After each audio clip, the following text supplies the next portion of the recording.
Welcome everybody out to our April 15th work session for Western Weaver County planning. On the agenda tonight, we just have two items, but they're pretty important items. Our first item is a discussion with Weaver Basin Water Conservancy District represented here tonight regarding future availability and development of for our area out in Western Weaver County.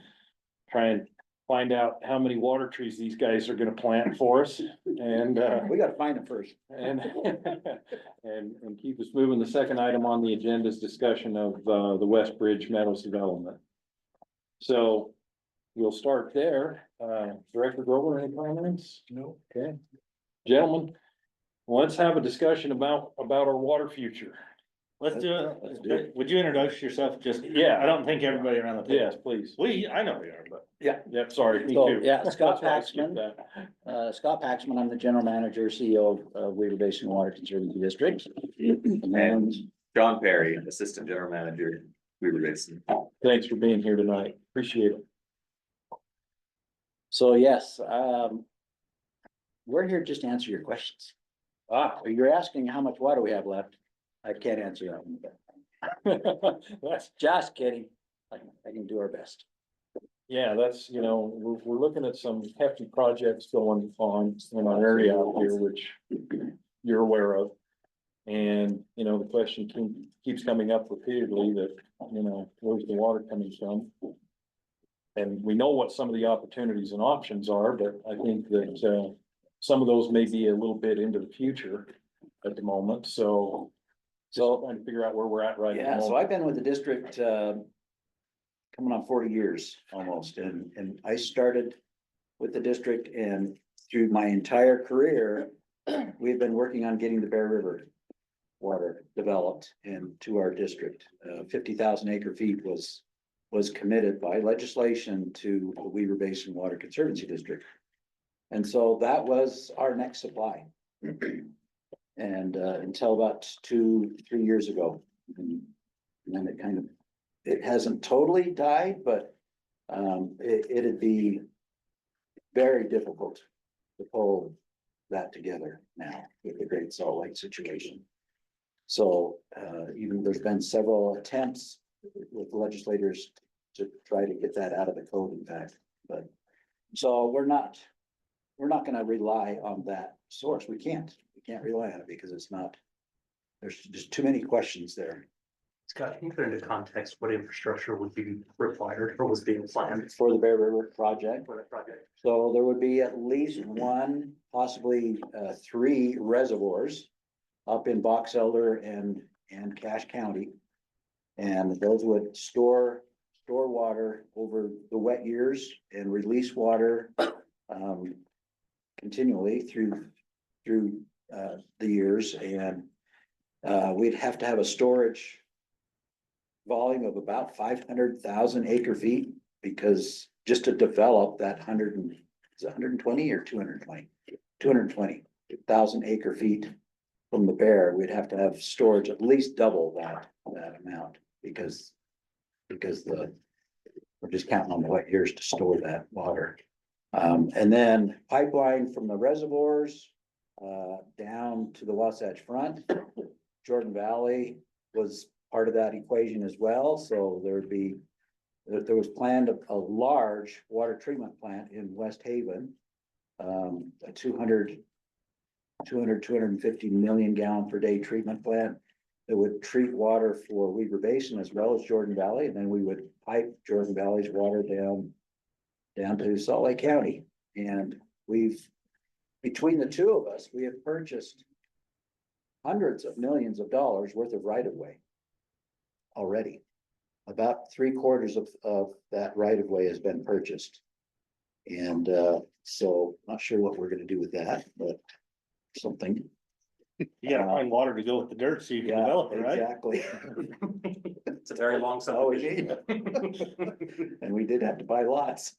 So we're just having to rethink all that, but so that aside, our last source of available water was Willard Bay, the water we had in Willard Bay, and we've got It depends on how we look at it and how stringent we look at the dry year yield versus an average year yield. Dry year yield, probably 10,000 acre feet available water. Average year, maybe 20. So that's not a lot of water. That is very, very little water. And we found out how bad, what kind of shape we were in 22. When we had about 4 years of below normal precipitation. And we basically ran out. We were contemplating not starting any irrigation that year. We typically store about 200,000 acre feet of new water in a winter season, and that year we stored about 7,000. So we had zero water to really deliver. And then it started raining that year, and we were able to sneak out, but we still had restrictions of like over 50%. And so that was the worst year we've ever had as a district as far as restrictions. So we found out that we're not flush with water, and we've got a limited supply left. So that's what we've got to deal with. The state as a whole has been pushing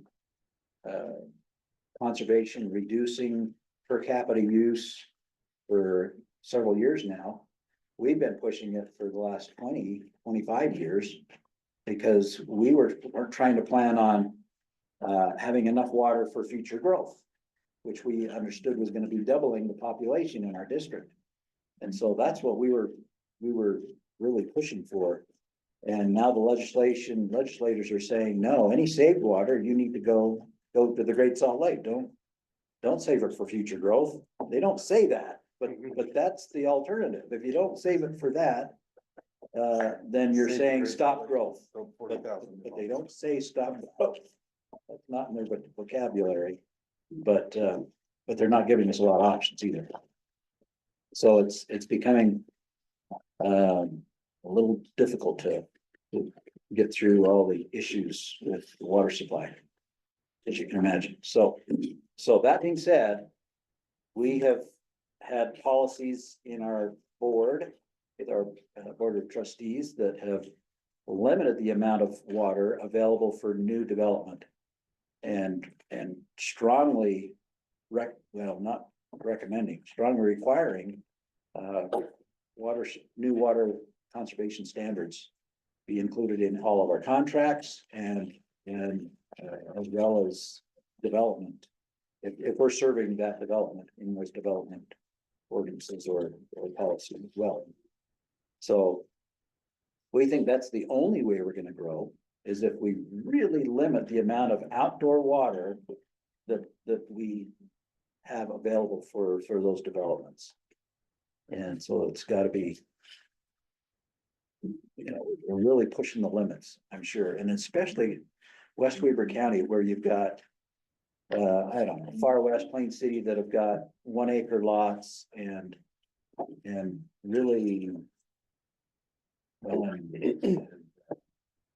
don't know about it, but Pleasant View is the same way. It's really tough to do something with a 1 acre lot and not use any water. So we're trying to get the attention of all the cities. We're meeting with them. John's meeting with them and trying to push those water efficiency standards and reduction of overall use per capita use. So that's kind of where we're at. John's got probably several other things. Before we get there, I just got a question. So maybe, I mean, of that possible worst case scenario, 10,000 acre feet, how big of an area are we looking at? Because this obviously, that's just, you don't just serve Weber County. Right, we've got demands, potential demands in Summit County, Morgan County, Wasatch, or Weber Valley, or Ogden Valley. They alone want the 5,000 acre feet, some of the developers up there. So Even though they don't want to develop, that's. they just want to hold the water. Well, it's just 320,000 acre lots or whatever it is. Right. Exactly. All grass. It's yeah. We can't do it all. And then obviously Davis County as well. Yeah, You guys go clear to North Salt Lake, right? not bad. Yeah, we go all the way to Salt Lake County, Salt Lake County line. Growth in your district, like over the last couple of years, what have you seen growth wise in the district that's pulling the demand on your systems? Last few years, it has slowed down. Well, it's sped up for a while, now it's slowing down. But most of the growth is still in Weaver County. And the potential is huge in Weaver County, of course. We still have some farmland in Davis County that will be meeting, but the good part of that is that we've got agreements with several of the cities in Davis County that have extraction, water extraction ordinances. And so they require water brought into the city and into our district if necessary, so that water is available to go back on the land. But there's portions of Weaver County that don't have a lot of existing water, irrigable water or irrigation water or water supplies, and aren't fed by shares in an irrigation company. So that makes it a little more difficult. The last one. So, and there's no, right now, this 10,000 acre feet in Willard, that's not any ag to municipal conversion, right? That's just No. what you guys have available. That's just above and beyond that, yes. If we could ever get a irrigation company to allow us to do that. Yeah. Okay, sorry, I'll shut up now. Thanks. Well, and that kind of leads into the question of where do we go from here as far as secondary water use? I don't mean to cut into what John's gonna present, but you know, it seems like we're pushing a lot of, not pushing it. Because we've been able to do it up to a certain point, and we maybe haven't pushed up against that point yet, I don't know. But we're probably getting close. So at what point in time do we start saying that, you know, we're gonna use irrigation water for parks and, you know, municipal type, things. But we're not gonna require landscaping, or at least, you know, there's gonna be a real low percentage of anything that needs to be irrigated type landscaping and, you know, how do you foresee that kind of rolling out? Because there's no doubt that in the future, the irrigation water is going to have to be converted. As we build out these areas, so. If you start introducing the conversion of the irrigation water, what does that do? How does that change the picture? What does that do for development? Can I piggyback on that? Yeah. Maybe also speculate on what kind of water agricultural acreage needs versus how much water would the same acreage for residential uses need. I think it plugs into that question. So historically, it's been 1-for-1, almost. I mean, an acre of alfalfa could grow an acre of homes. But that's no longer the case. It can't be the case if we're gonna continue to grow. We've gotta reduce the demand. It's probably been, John's typically saying 30% indoor or less and 70% outdoor. That's typically been the ratio. What it has been. What it has been, yes. We need to push more towards much tighter than that. 50-50 or less, or Has the 20-80. Has the incentive programs helped with that at all in the last few years? Oh, yeah, yes. Yeah, What percentage do you think that's helped with? well, it's a long road to hoe because we've had a lot of participation in the incentive programs, but it's very little water volume. We're not making a huge difference. You know, an acre of grass, which nobody has, but an acre of grass would take 3 acre feet per year. So I don't know how many acres. Over the last couple of years, as we've engaged in these programs, we've estimated that about 60 acre feet of water have been saved. Yeah. As a result of changes in the landscaping, and that's, you know, about 1,000 people have participated in those programs. Between park strips and front yards, our average incentive price is probably around, you know, $3,000 or something like that. I think the meters have and are going to make a big difference. And at some point, there was some legislation passed this last session that requires us now to start billing by the gallon on secondary irrigation. So that said, I did want to bring up secondary systems because we are not seeing the benefit of a secondary irrigation system any longer. Where you're piping both types of water, you're metering both types of water, you're billing by the gallon for both types of water. That cost of putting in the secondary irrigation is just jacking your home prices up, period. I mean, that's all it's doing. And the irrigation water is the same source that our drinking water comes from. We just have to redirect it into our treatment plants and get it out to the public. So we think it doesn't make a bit of sense to continue secondary irrigation, especially in Weaver County that's just starting to really develop. Yeah, and as you promote more of these water efficiency standards for development, like limiting turf and having more drip irrigation and getting that 50-50 kind of split indoor outdoor. Kind of that peaking factor that historically has been a benefit of a secondary system and a smaller treatment plant becomes less and less of a parameter in that equation, right? It just doesn't have as much of an influence. Could take a wild guess on a 30-acre lot with a modest-sized home on it. Given the landscaping that we see out there, if there was no turf grass, no overhead sprinkling, it was all drip irrigated shrubbery, something like that. Do you have any metrics on the top of your head, what a size of a lot like that would use or consume in terms of water versus the sprinkler models? Yeah, you probably go from about 0.7, 0.8 acre feet of outdoor irrigation on a 30-acre lot to easily half that. Okay. I mean, So that brings it overhead down to spray on a turf grass, a Kentucky blue, cool season grass. With the efficiencies in the overhead spray, you're probably putting down between 42 to 45 inches of water every year. People that are really good might be getting down into that 30-35 inch range, right? If they're really efficient about what they're doing. Whereas with the drip irrigation and vegetation that's planted, climate adapted to what we're doing, you're gonna be down in that 10 to 15 inches. Let's pretend the county was really aggressive and said no sprinkler, only drip irrigation. Would we get, how far below 50-50 would we get? On a third acre lot going out there. And we talk without any So turf. 30-acre lot, you take that 0.7 acre feet, 0.8 acre feet. You'd probably drop that down to about 15, 0.2, and indoors probably about that same 0.2. So you're probably right out that 50. You might drop slightly below it, but that's about where you're gonna be.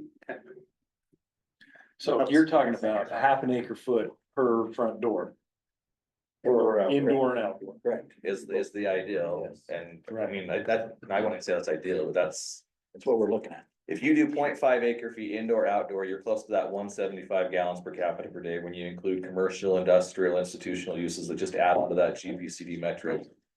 That's the goal that all the states come out with the conservation goals. That's what they've told our basin that we should be shooting for. If we got that 175 across the aggregate of the population, then the existing developed supply of water that we have right now is sufficient to meet the demands with the growing population they anticipate in our area. But that's an aggregate, right? So if that's our standard for new development, we still have half our population that's in that 250. You're not gonna get to 175 And that's So- gallons per day? gallons per person per day. Oh, per person, I was like, Sorry, I yeah. got the 400 that we're running with. Okay. So then, Yeah. it seems like to me by using that conversation, that density almost automatically brings a sort of conservation, It helps, yes. When you say density, you mean higher density, closer, closeness, yeah. not necessarily more, just closeness. Exactly. Now we're back to that dang cluster code. No, we're not gonna go back to that. Cluster, cluster. I mean, ultimately, it's a function of what the landscaping looks like, Sure. right? I mean, you can have acre lots if you limit the landscape. Now, I don't know what they do with the area outside of what's being vegetated and irrigated. A lot of activity zones, there's a lot of, what do you do in those areas, which does, I think, drive maybe smaller lot sizes that get you more irrigation. And then high density, kind of that high density conversation is a whole nother one, because the reality there is depending on how you develop that, you could have a 1-for-1, it could be a 4 acre foot per acre kind of requirement for that high density development going in. But one thing to keep in mind is it's predominantly going to be indoor water use, and indoor water use is a pit stop on its way to the Great Salt Lake. That's a good point. Aside from the aberration, right, down this lot. And is that what the legislation is now? Is that there's no reclaiming that water?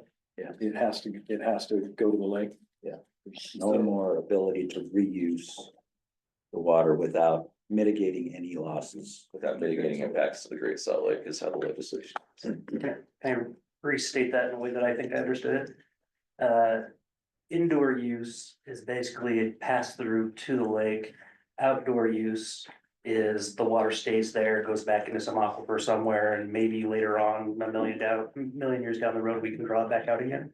And then most of it's gonna That- evapotranspire. It's mostly, yeah, So your- evapotranspiration. Your outdoor People water is that are 100% overwatering. depletion, where your indoor water is a much less depletion rate than your outdoor water. So Weaver County duty value of 4 acre foot per acre. We move it down to a half, so basically there's quite a bit of savings on our 3rd acre type stuff, cause you know, you're using less than obviously half of that. Right. But you're higher density, so if you start going to, say, like 8 units per acre, you're at a wash. Right. But With ground with water.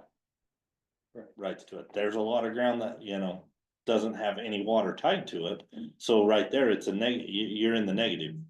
Right from the get-go. But I think it brings an efficiency all of its own in that you're not gonna build out every development to that kind of density.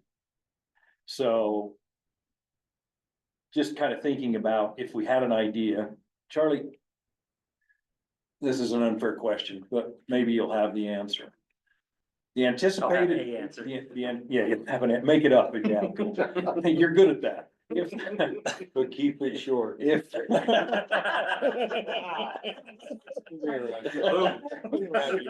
He ain't even got into the nitty gritty yet, Charlie.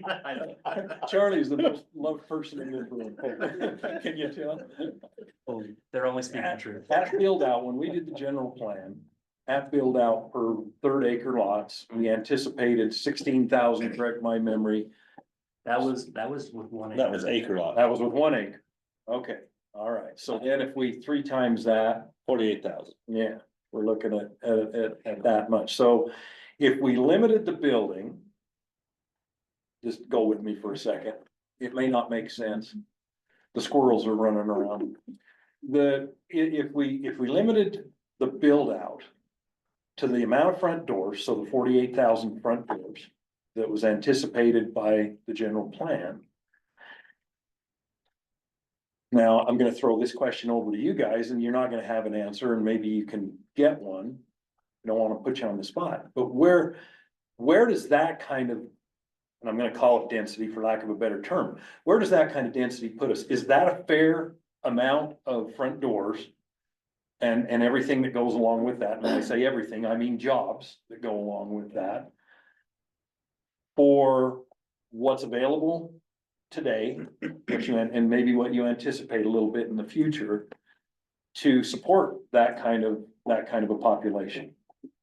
And figuring what how many people per front door? 3, yeah. Good DC. So, I mean, there's some math in all of that, but is that something that. Again, not putting you on the spot, but is that something that we could anticipate as we go through our planning processes here, because we have to have something. Because we have property rights to deal with, right? And everything that goes with those property rights. So. And yeah, there's infrastructure issues that are going to quite possibly and maybe probably. Diminish those expectations a little bit, but we'd like to get, and we need to have them, but we'd like to get some sort of a basis. So that we know what we're driving to here with planning the western part of Weaver County, right? So I get that that's kind of a crystal ball view, but it's kind of something that, how much normally what kind of a population could we support with what we have available and what you anticipate to have available? There's a question, not wanting to put you on the spot, but if it's a question you can answer or talk to, I'd appreciate it. No, I can't answer it because there's gonna be a lot of that ag conversion. Okay. And we have no idea what that number is. Have no idea. Until a developer, until a rancher farmer wants to develop and he's got water and whatever else. We've got to. That just comes naturally Yes, as the developments. yes. Through It has to- nutrition It has to property. come. It's gonna have to come through legislation Yeah. to force these irrigation To companies. give it up. To give it up. We had the issue, and that's why we made agreements with some of the Davis County cities. We had an issue where they were selling water rights from Davis County to Summit County. It was leaving the county and leaving the Wasatch Front. That was bad, because then we'd have to come in and fill behind all those water rights that had just left the county. Mhm. That can't happen. Right. We can't survive with that. I didn't think they were transferable like that. There's one irrigation company that is, and that's Davis and Weaver County's Canal Company that has, their source is up in Summit County. Oh, So they were able to do a lot of that, but And that's the balancing act, right? yeah. Because absolutely. how do you put it on free market that you could use this, but not move the point of diversion so far Exactly, that it stays in the area? Cause money's gonna talk, right? yes. The route we're headed, ground ain't gonna be worth nothing. Yeah. It's gonna be the water. The water is what's gonna dictate everything. Property rights are gonna go to nothing without water. And I don't think that's something that we can control. It's just where it's going, but I mean, just some simple math to your question. Our build out at 48,000, say we have 10,000 now. You do, John's conversion, half an acre foot per acre, you're talking 19,000 acre foot. And remember, this number is Western Weber County. And that's it. Exactly. That's 19,000 acre feet of water build out for Western Weber, knowing you have potentially 10,000, maybe a little bit more. But without that ag conversion, there's no way we're ever gonna get to that point. 48. But that's the point. The point is there water with that ag conversion to be able to do that? And that's the question I want answered. And I think there is, because I think some of these canal companies hold 10, 15, maybe even plus 1,000 acre feet of water. Absolutely. But what's gotta start happening is the folks that were in agriculture that are selling their property, yeah, they're giving up their water, but it's not coming out of the canal companies Yeah. in order to be used. And that's, we're teetering on the edge of having to start doing that. Canal companies don't wanna get rid of it, cause they need enough headwater to push the water, Well, so we need to get them all pressurized. that's And then there's a financial. right. Well, but they still need even for, say, a secondary pressure system, they still need that because it feeds off their canals, whether it's Weaver Basin, Hoopers, or any of these. All of their ponds feed off of these canal systems. Right. And the problem that you're gonna start facing now, and I agree 100% with these guys, cause I asked the question, same thing to them last week, cause I've been thinking it. Secondary water, is it worth it anymore? And there's no benefit to putting that second infrastructure in the ground. But now when we start pulling that ability for these irrigation companies to not supply secondary anymore, cause we're not requiring it. Yeah. It's gonna put an even bigger fight on our hands to get that conversion from ag to municipal, But, in my opinion. but what it does is it frees up that water. It actually, from a use perspective, it frees that water up. I agree. So So how there you gonna has get to- them out of them? There has to be some compromise that's going to have to take place. That's all there's to it. Gary can probably speak to this too. My concern would be, we're essentially going to have to store and treat and distribute twice the amount of water in our existing water system. And so cost wise, is it cheaper to put in that secondary line? Or to tear up all of our existing lines to distribute twice as much water? Cause that's what we're talking about, is probably twice as much water in our distribution. I mean, so twice. You're as talking much about- trains. Expanding existing water mains. Yes, Okay. if we, and depending on what capacity we're at right now, I don't know in Weaver County. So, And we don't, unfortunately, it's tough to answer that, Sarah, because we don't, as the county, manage any of those systems. oh, you're right, you're right. So we've talked with You the guys would have a systems, better perspective on with that. the Okay. retailers, and they're basically saying, because they're all customers of ours. I mean. Yes. Yeah, And they purchase water from us, so developments like, what's it called, Black Sky? Black Pine. Blackline, Or whatever the development is, right? Let's say Taylor West Weaver comes to us and says, we need another turnout off of your line to go here. They don't have to upsize their entire system. they basically have to upsize. Or even, I don't even know if they even have to do that, because it's, the overall water demand is so much less than it typically has been. So I think it'd be minimal. It would depend on the system. It, I've it worked on does, some and the systems location that of the development, and can't do it. Yeah. And that's why I'm concerned. Some of these smaller systems Yeah. and different communities can't do their current culinary demand, let alone anything else. And yeah.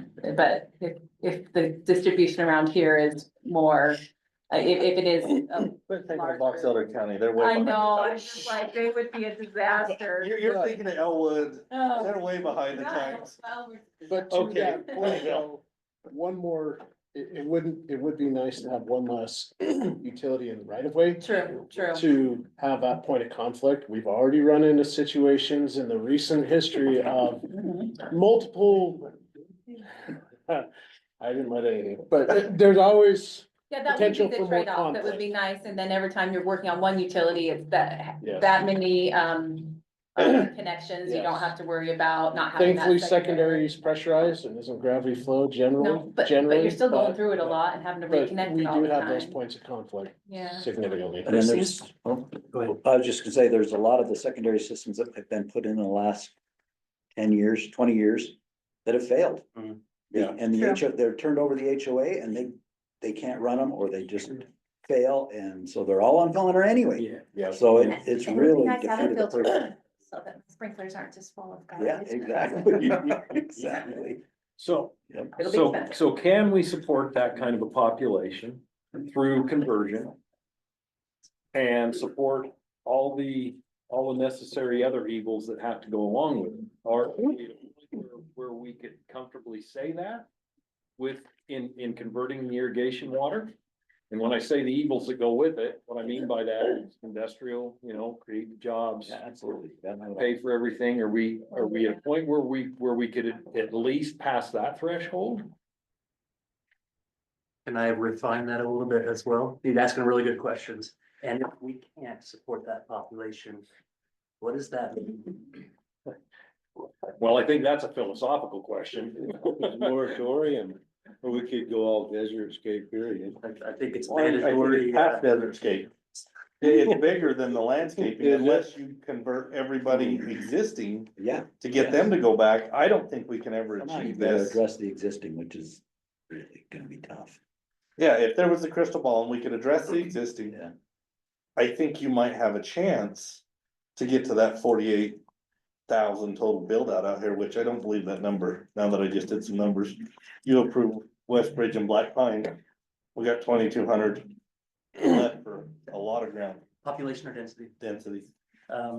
Scott, could you fill in the blank on how much does Ogden City use? My understanding is about 15,000 acre feet per year. Does that sound right? I don't have that number. I know what we sell to them. I know what they pull from the dam is about 12,500, but I know they have other sources as well. And we supply, I thought ours is about 7,000 acre feet. So we supply to Ogden City. I guess Oh, okay, so 15's gotta be a lot more than that, cause heck, Taylor West Weaver gets over 1,000 from you guys and we're little. okay, so they're With our own closer to sources. 20,000 Yeah, then. probably. And that doesn't include the areas that are served by Pineview, which is water directly out of the dam. That's just water that goes to Ogden City Municipal. Well, the only reason I'm using that as a baseline is because that's kind of what our general plan's based on. Right? Oh, I agree. So I'm trying to take baby steps here. I'm trying to get there, but it's one small step at a time here. So that seems like to me that if that's something doable, then, and maybe what we need to find out is what is the year in, year out average potential, including the irrigation water, so that we have a baseline of what kind of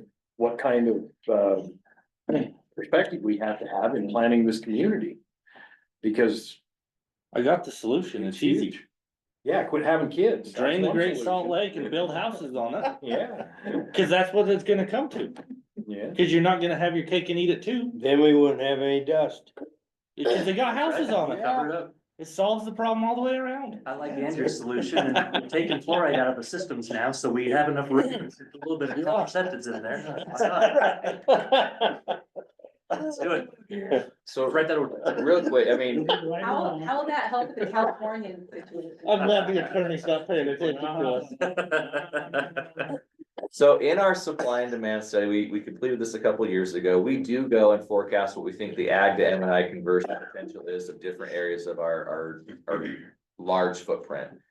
And I feel bad, I don't know this off the top of my head, but we could go back and look at what the estimated ag to M&I conversion is in West Weaver. Educated estimate. And it's an estimate based on what we assume is agricultural right now and where the development's gonna take place, right? We don't know what the zoning decisions are gonna be that actually dictate what will and won't be possible. But we have estimates of what we believe that ag to M&I is going to be. Can you explain what the acronym is? Agriculture to municipal and industrial. So it's just as you stop growing crops and start growing homes, how much of that water moves over. And I agree with this previous conversation. There's going to be discussions that need to be had about what that looks like as that ag water in the irrigation companies moves over and needs to be used for municipal and industrial uses. But for the sake of this conversation, I mean, let's assume there was 5,000 acre feet of water that's available in an agricultural to a municipal and industrial conversion in West Weaver County.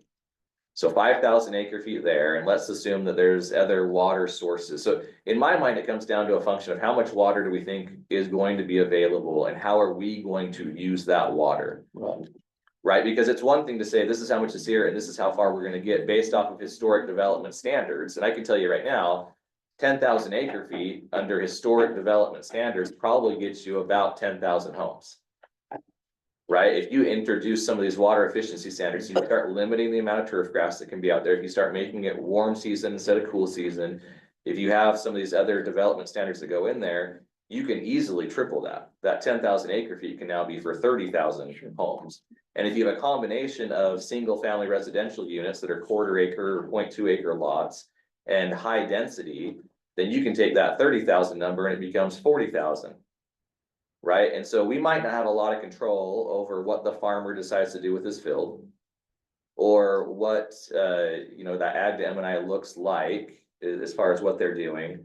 But we can establish standards that determine we're going to do the most we possibly can with whatever water comes. And so that's the approach I've taken is, hey, I'd love to get our average gallons per capita per day to 175 across the basin, because that shows that we can double our population and be fine. And we'll continue to incentivize existing customers through our landscape lawn exchanges, education, tiered water rates. Like, we'll continue to engage in those programs to help those customers voluntarily come along to do better with what they're doing with their water. But we have to have new development coming in at a much higher standard to establish that as the new baseline of what's happening and encourage other people to just move over as we get infill and redevelopment taking place. At the end of the day, can we accommodate a doubling of the population in our service area? We absolutely can, if we're able to achieve these different conservation metrics that we're pushing. If the ag water in Western Weaver is flipped to municipal or industrial. And let's just pretend like no development is allowed out west. It's all infill in Auckland City and existing incorporated areas. Now we don't have water for the historically agricultural lands out west. What do you see happening with those lands? Or do we just kind of let them go? Weed patches and California wildfires. That's what I'm worried about. And if you can't, I mean, unless everyone's dry farming. Right, and so if you establish standards that say we want green space, we're gonna have conservation easements and things like that, then just realize, and I'm not saying don't do this, I agree with what you're saying. What are the consequences of making these decisions, right? We need to be aware of that. But the other aspect of it is you preserve that green space, you preserve that agricultural community within your community, good. You can't rely on that now as an agricultural to municipal and industrial conversion. Right. Yeah, Which means you've got to do even more with the water that you have available. but let's back that up just a minute. You can't do that because those rights are owned. So you're gonna create World War III if you try and move those rights somewhere else. What I'm talking about, when I'm talking about ag to M&I, is in the area that's being serviced by it. Yeah. And not outside of those areas, because that's not gonna work. In my You'll have the imaginary- first shot will be fired from right here. Well, it's just like, that's what Scott said before. How do we control it from going to Summit County like it's happened before? Cause technically, a lot of those systems out there, the source is coming from I mean, other than Hooper's got storage in Willard, but it still comes from up there. Wilson all stores in Echo. I mean, the storage is up there, so part of Summit and Morgan County, technically, it's on the same watershed. It could pull, so you gotta balance that. Well, I asked the question the way that I did, purely theoretically and purely imaginary, because what I'm hearing is the most ideal theoretical outcome is where existing development is, we infill, and where it's not, we don't. However, I 100% agree, and right to Brent's point a little bit earlier, if density is really going to be tied to how many available drops of water exist, land's gonna be worth nothing, water's gonna be worth everything. And so whether we're infilling in Ogden or we're actually putting dense communities out there interspersed with open spaces, someone's going to the farmer and buying his water. Water's gonna follow money, right? I get it. Mhm. Yeah. So, two questions, John. So, 175 gallons per day per capita. What does that equate to if we hit that goal in an acre feet, an acre? So Right now, we're looking at point, 175 is 0.5 acre feet total. and that's figuring indoor, outdoor. That's correct. On that 175, you answered both my questions. If we look at this, and I know you mentioned higher density, but so right now, say Taylor West Weaver, indoor use, what we focus on 0.35. For a resident, does that change by density though? Did you say 0.35? Yeah. I thought it was 4.5. 4 or 5 Well, the state, state is but the the state standard. changed You can it. go in and demonstrate with data that it can be lowered, which I'm assuming. that's what you guys have done. We always were 0.45 when we did the water models and everything with the last impact fee study, we went to 0.35. Nobody showers out there. Well, Can't you tell? Fireworks moving away. Well, I'm not gonna say what my household water is. We're used to each other.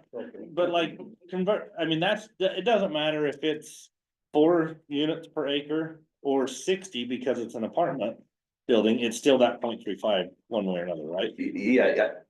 So your indoor water use is kind of what your indoor water use is. I'm thrilled when I hear that people are shutting the faucet off when they're shaving and brushing their teeth. And I applaud them for doing that. And I do that and I will continue to advocate for it. But the fact of the matter is, by doing that, you saved, what a faucet's putting out, maybe 2 gallons a minute. Whereas a sprinkler system's putting out like significantly more, and it's not, it's depleting, right? And so to your point, yes, your indoor water use, you can establish certain standards, right? But modern plumbing code, the appliances that you're going out and buying right now kind of dictate that you're gonna be fairly efficient. And I would 0.35, now you've got, a mix of industrial and institutional and things like that, that's kind of putting you up at that range.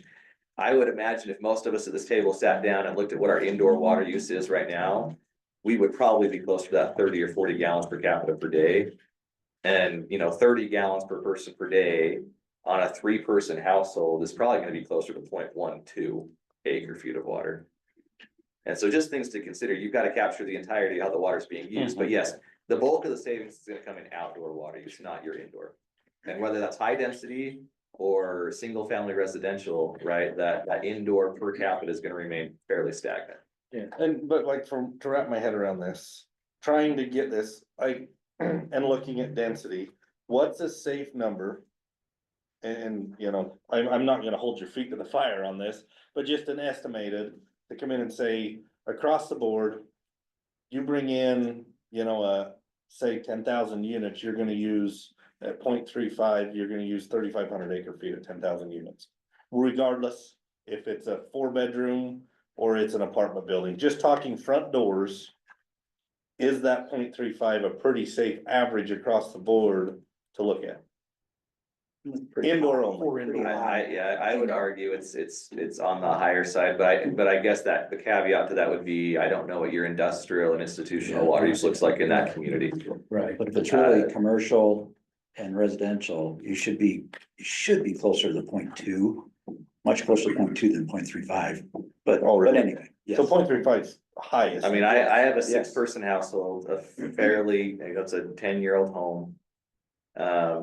And we're using that, 45 to 5,000 gallons a month indoor. So high side, that's 60,000 gallons a year, 326, that's about 0.2 acre feet indoor, and we do bathe fairly frequently. You guys are spoiled. Make sure all bathrooms are built like cruise ships. So he So is. everything in one location. One bathroom per house, that'll take care of it right That's there. how they saved water in all those years in all the old homes. How I grew up, there were 7 of us, one bathroom, I don't know. Bath a week.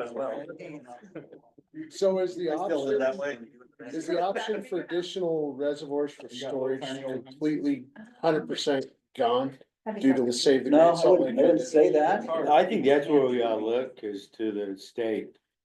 And I think maybe we can reverse what's happening with the Bear River. And if, I'm not sure what you say, but No. that's been promised here for a long time. And Are for there- them to come Still in. giving water to Mexico and California and everything They were else, talking but is it about that getting when I there? was a kid. Yes, exactly. And I don't think the state can do that. You know, we got Schultz out there, who's the Speaker of the House. He's a hometown boy. We ought to be able to switch him, maybe down there to organize it. I think that'd be a better place to look to get back what we've lost. We do do have think- plans to do that and talk with the state about ways that we can use use the Bear River supply or a portion of it at least. And Let's get it all. pretty much That's what they guarantee that promised it's only us. going to indoor use. So Yeah, the- I bet they 90, were whatever, taking money out of 92% of it goes Our back to the Great taxes Salt to do Lake. that back do then you, too. do you have Still other are. locations And they're identified not as giving it potential to us. reservoirs? I in your don't think basin? that floats. Not in our basin, It would be the Bear River. Unintended. yeah. So, And if, in an effort to exercise this conservation idea, if you were to look at all existing irrigation companies that are currently open channel gravity flow situations and pipe them, would there be a realized increase of water availability from non-percolation, evaporation, weeds, et cetera, et cetera? water up, they're not finding that big return in it. That's what they're doing. You figure, I don't know, figure 10% on the low side, 50% on the high side as far as water gained, Okay, but 10 But to 15%. even then, you get into conversations like we've had over here, if there's optimizations in their operations, they're still entitled to those water rights, right? I mean, how do you free that out of their? The rice coming from the source, whether they use it through, Yeah. out of their system, they're losing it either to evaporation or into the ground. Well, It's just less water they have in their system that they're entitled to. Just trying to spitball ideas. But what No, happens it's a with- good idea. But what It makes happens sense. with that water that Because doesn't that's get not used what is you it get in flows your to the field, lake right? anyway. Yeah. That's more water. Sure, either through the. Be ground recycled or back evaporation. Yeah, so if there's anything running at the end of that canal, by the time the water does or doesn't get there, it'll flow to the lake. So, Has there been anything looked at? As I totally disagree with the state taking away our reuse capabilities. I mean, essentially, they don't have any rights, in my opinion, to take that water. It's still, whether it's yours or whoever the source is. But has there been any looks if we went and got that reversed in reuse to where we can go back and do 100% reuse on that water? Would that offset the need for the Bear River project? The caveat is what happened to the Great Salt Lake, because that water's not going to the Great Salt Lake, it's 100%. I told you, we're gonna dry it up and build houses. I like it. Well, that's an outside group, just like we can be an outside group. It's not the state that was pushing for that. Casey Schneider and Joel Ferry have got, their mindset on solving the Great Salt Lake issue. It's got other things going, but, yeah. Well, and, yeah, there's a Great Salt Lake Commissioner's Office, that is a state Yes. run department now that has that as a priority. There's also been lawsuits about, different aspects of how the Great Salt Lake is being managed that haven't just gone to the wayside. And so to Scott's point, we haven't given up necessarily hope on the Bear River. I think we've probably given up on it being what it was envisioned to be 20 or 30 years ago. That's probably a fair statement. But I still think we hope there's conversations to be had about legitimizing the use of that water as kind of a pit stop. I use that term again. Yep. For indoor water use on its way to the Great Salt Lake. It's not and so anything we can do as far as development standards that show in good faith, we're moving that direction. I think facilitates a stronger conversation about having that be water that can be leveraged for development moving forward, but understand when I say a pit stop, that's indoor water use. Which means we really are trying through conservation on existing irrigated areas, free water up so we can move it to those water poor communities. But essentially, all we're doing is moving the water south. So what happens in Box Elder County when they want to develop? You know, I mean, we just keep flowing this water. I'm gonna say to Salt Lake County, because we already had the conversation. Downstream, about man. Jordan That's Valley. the way water runs. So, yeah, Southward so means it's downhill. at what point in time, you know? Anytime there's a development project, there's winners and losers, and I think we've seen that historically, right? There's, whenever you do an importation project, there's somebody that's giving something up. Now, the Bear River project envisions a substantial volume of water being available for those areas. But yeah, it would be water that is now making its pit stop through here and then going out. Does that hydrologic basin have the availability of water, or is it similar to the Colorado where it's over allocated and it's? So the Not Bear possible. River study that was updated 8 years ago, I don't know, time flies. I mean, we have seen some changes in what the design criteria were, right? If you were to look at the Bear River design 20 years ago, it probably envisioned reservoirs that stored 300,000 acre feet of water. And that was based on the hydrology that they were seeing and being able to meet that 220,000 acre foot demand, like 80% of the time, something like that. Yep. The update had that storage dramatically increased. I think it was in that 700,000 acre foot range. For the same volume of water. So they're looking at hydrology and saying, hey, based on what we've seen over the last 20 years, Yeah. the most recent 20 years, we're gonna need significantly more storage to reliably have access to that 220,000 acre feet of water. With a couple of dry years every 10 years. Drier than, so. Gotcha. So if Weaver Basin Water Conservancy District doesn't have access to enough wet water or water rights for Western Weaver to grow. Let's say we hit that limit, whatever that limit is. Does that just mean red carpet's rolled up for developers and no more growth happens in this area? Does that push all the growth down to Salt Lake and Utah counties? We know we're gonna grow. We know that the state's open borders, high economic output state. We'd like to see people come in and show some economic growth from the state level. I think you'll see the growth where you have communities that have adopted and figure out how to be more efficient with what they have. Because Right, you're buy and dry on agricultural land. If that literally, if we get to the point where we're saying, sorry, the only development takes place as a result of water that's brought to us that we can then treat and deliver back to you. You're going to have the buy and dries taking place all over, and you're gonna have people going out and buying farms to move over to developments where they want to use it. Fine, draft, I like that. Question here, so what you're saying is basically, land with water is doable. As far as development goes. And if there's any water left over, does the owner get to keep it? Or does it all go back? To whomever? Well, I think to your point, Ted, real quick, it's land with water is gonna be valuable, but it doesn't mean that's what's gonna develop. It's just like they're saying, it's buy and dry, right? They're gonna come and buy it and move that water somewhere else that they wanna use. I think that's an until uphill battle. We can tie water rights To the to the property. dirt, and then it has to stay And that's, there. And that's another problem that I don't think you're ever gonna face, or I think we have a ever. lot of pioneer blood in us. I don't think that'll ever work out. No, I don't think it will either. I think many times. Water's water. So then the alternative, if we are gonna continue to grow and we are going to continue to consume water. Seems like those two things are at odds with each other. What do you guys see the alternative to be? Wild speculation. It's these standards we're talking about. We've got to get new development to be more around 100 gallons per capita per day, and we have to aggressively get the existing customer base to transition to that same level of water conservation. We'll cut their lines down 1/4 inches from the tree. We're gonna start installing little Drip irrigation. yeah, orifices Now in we meters. got a customer service position open for you. It's cheaper too. Well, It goes in. essentially where we are, Affordable housing. we're backwards in the general plan. And I In the think general plan or from the general? from the general plan, and I think the state From the- realized that. 2 years ago, when they passed, water must be a part of a general plan, cause we can go draw colors on the map all we want and say we want this density.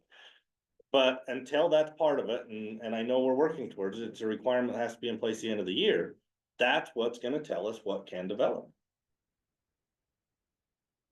And it's gonna be a function of what you determine those development standards Yeah. to be. And if we want to go higher density, that's what's gonna push the code to change to And make the development it's gonna standards be a match up. combination of higher density as well as what the single family residential stuff looks like. I mean, if you pushed, if you went out there and you were bought into warm season grasses, right, those hybrid Bermudas that are being put out there. And you're willing to have a tiered water rate structure that does it, you can have 4,000 square feet of turf grass that's using 70% less water than a Kentucky blue.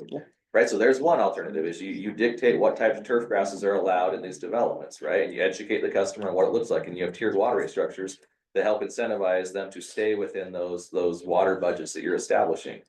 You have turf grass limitations, like we're only gonna allow 4,000 square feet of turf grass in these areas, or 5, or whatever it looks like in your development standard. And then when you have high density coming in, well, this is the amount of green space we want in high density development areas. And this is what the water budget looks like as a result of that type of development taking place. And parks, this is what our parks are gonna look like, and you put that together and you say, based on these development standards that we're comfortable moving forward with, 5,000 acre feet can accommodate 30,000 units, or it can accommodate 5,000 units, right? And we'd love, because our mission statement is essentially to facilitate the goals that our communities have, and the goals that we're seeing our communities have is continued growth. We haven't seen anybody come back with any sort of development plan that says we're just gonna stop. Ogden Valley. I've got a couple of cities that might. And we're gonna have to quit planting trees. But even there, That's free, that's water. Everybody in? Giddy up, giddy up. but even, I mean, to the point of the He must previous need conversation we were having, Watch out. there's trade-offs in every I one like of these conversations. Yeah. Right, and there's going to be winners and losers, and so the reality is, if it really is we're not going to grow anymore, then recognize what that means, both from an economic perspective as well as impacts to neighboring communities. And be okay with what that means, and I'm not sure that I have the answers for that. But I'm not sure it's pleasant. No, but It's a lot of that's, hard conversations. Yeah. that's what we need to know, or at least have some sort of a, Brendan, can you expand a a little road to bit go on, down. one of the last things you mentioned was, the general plan, having the water component of the general plan, that'll kind of explain or dictate, the water use. Are you talking about the area, or are you talking about the volume or the number of units? Essentially density. I mean, knowing what we know, we've You're got not specifying which areas we think they will go, or well, are, how do you specify it? The area is all one. The area is all unincorporated Western Weaver County as a whole. And the higher density here and lower density here, I don't think that's the matter. It's the overall Yes. allowable density. You take your R3 areas that can go up to 14 units per acre, and you take your third acre that you're getting 3, and that number's gotta come together as a whole Yeah. across the whole. A total amount Unincorporated. of units, essentially. Exactly. Yeah. That's what we've gotta come to know. Can we supply, or is there enough wet, right? We can build sewer treatment plants, we can build in nuclear power. Every one of these issues with utilities we have is solvable, except water. You can't make wet. I wanted to check in on that just because I'm still unclear on whether or not we're talking about legal access to water or actual water, wet water or paper water. So are we suggesting that we should only be looking at development potential on properties that already have water? Or should we be looking at developments that might have the possibility to buy and dry? I don't think we can dictate that. For the fact of, until you can get the irrigation companies to allow you to pull it off, essentially, none of them have water. When it comes to the municipal side, that's allowed. Until we can get Wilson and Hooper and Warren and all them on board. Do we not have a lot of historic, water rights, or are they all invested in those secondary? Well, it's all in these irrigation companies, and me, as a shareholder in there, I have rights to water, I don't own the wet. Okay. I own a share in the company and I get so much water of the wet. But they're still the owner of the actual right. Yeah. And until we get them to allow us to change that, Wilson right now is the only irrigation company in the western part that allows you to move that water. Who said, Or pull it up. who are you talking about being the owner? The owner's the irrigation company. Irrigation company. They're the ones that, so Wilson Irrigation has. Are you talking about all the ditch companies? Yes. Yeah. You know, it's just like yours on the Richard Cowan ditch. The water right is Richard Cowan's ditch. You have all the folks along there that can water out of it and use it. But still, that ditch company is the one who. I'm not holds the giving power you there. mine. I'm just telling you right now. That's, yeah, that's the problem. How much money? What do you got? What we're up This is against all. here, really, it's a time thing. So the most immediate impact is the conservation practices. Yep. I mean, that has an impact right now. Yes. Is it controllable? No, but it does have an impact as soon as, you know, people decide that they're gonna conserve water. So there you go with that one. That's great, but we're not gonna get everybody to do it right now.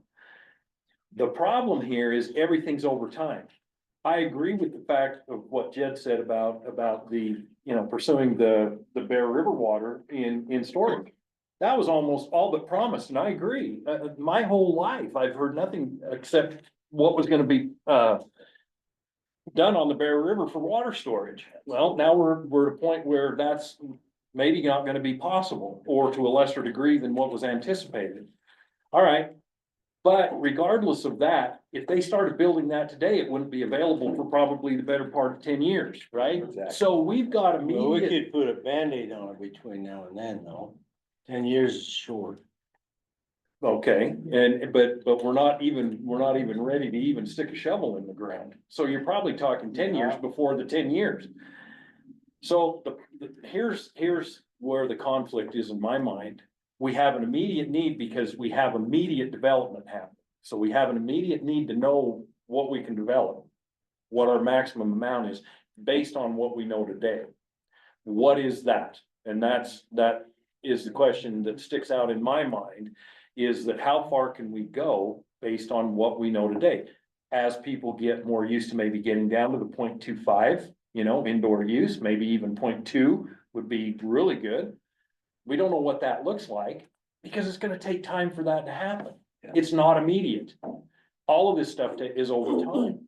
So the question comes back to, what can we base our general plan on? What can we really do over time? That's why the general plan is the way that it is, even in the context of water, because we don't control water. If the county was in charge of all the water delivery and storage and whatever systems that are out there, we'd have to be creating a water budget, and then we could do water concurrency. We could zone based off of someone's ability to bring water into our system.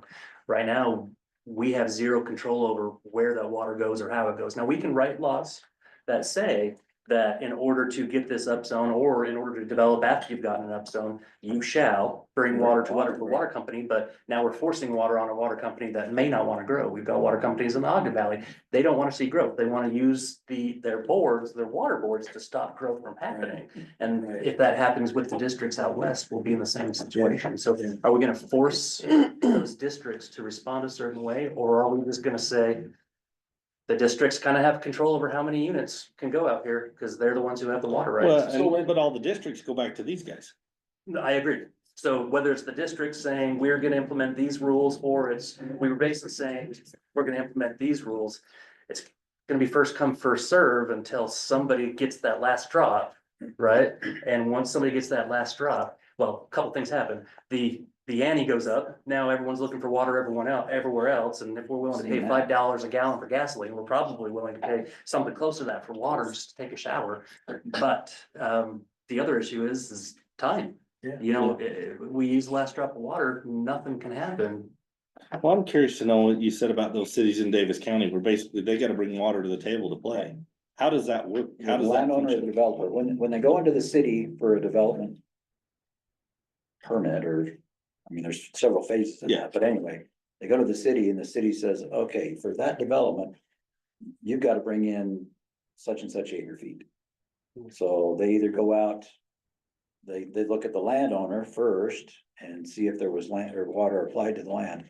And that was part of the agreement, that if the land was historically irrigated that water has to come Well, it as should part of be. the development. Yeah. You can't just sell it and then ask for water. Right.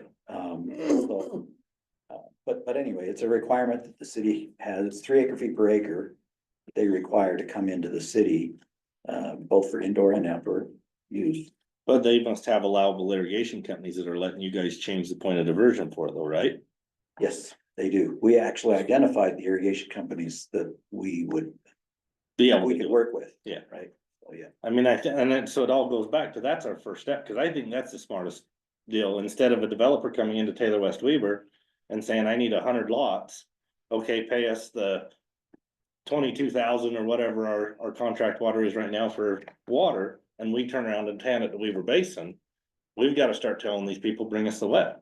Yeah. But We could do that through our development codes.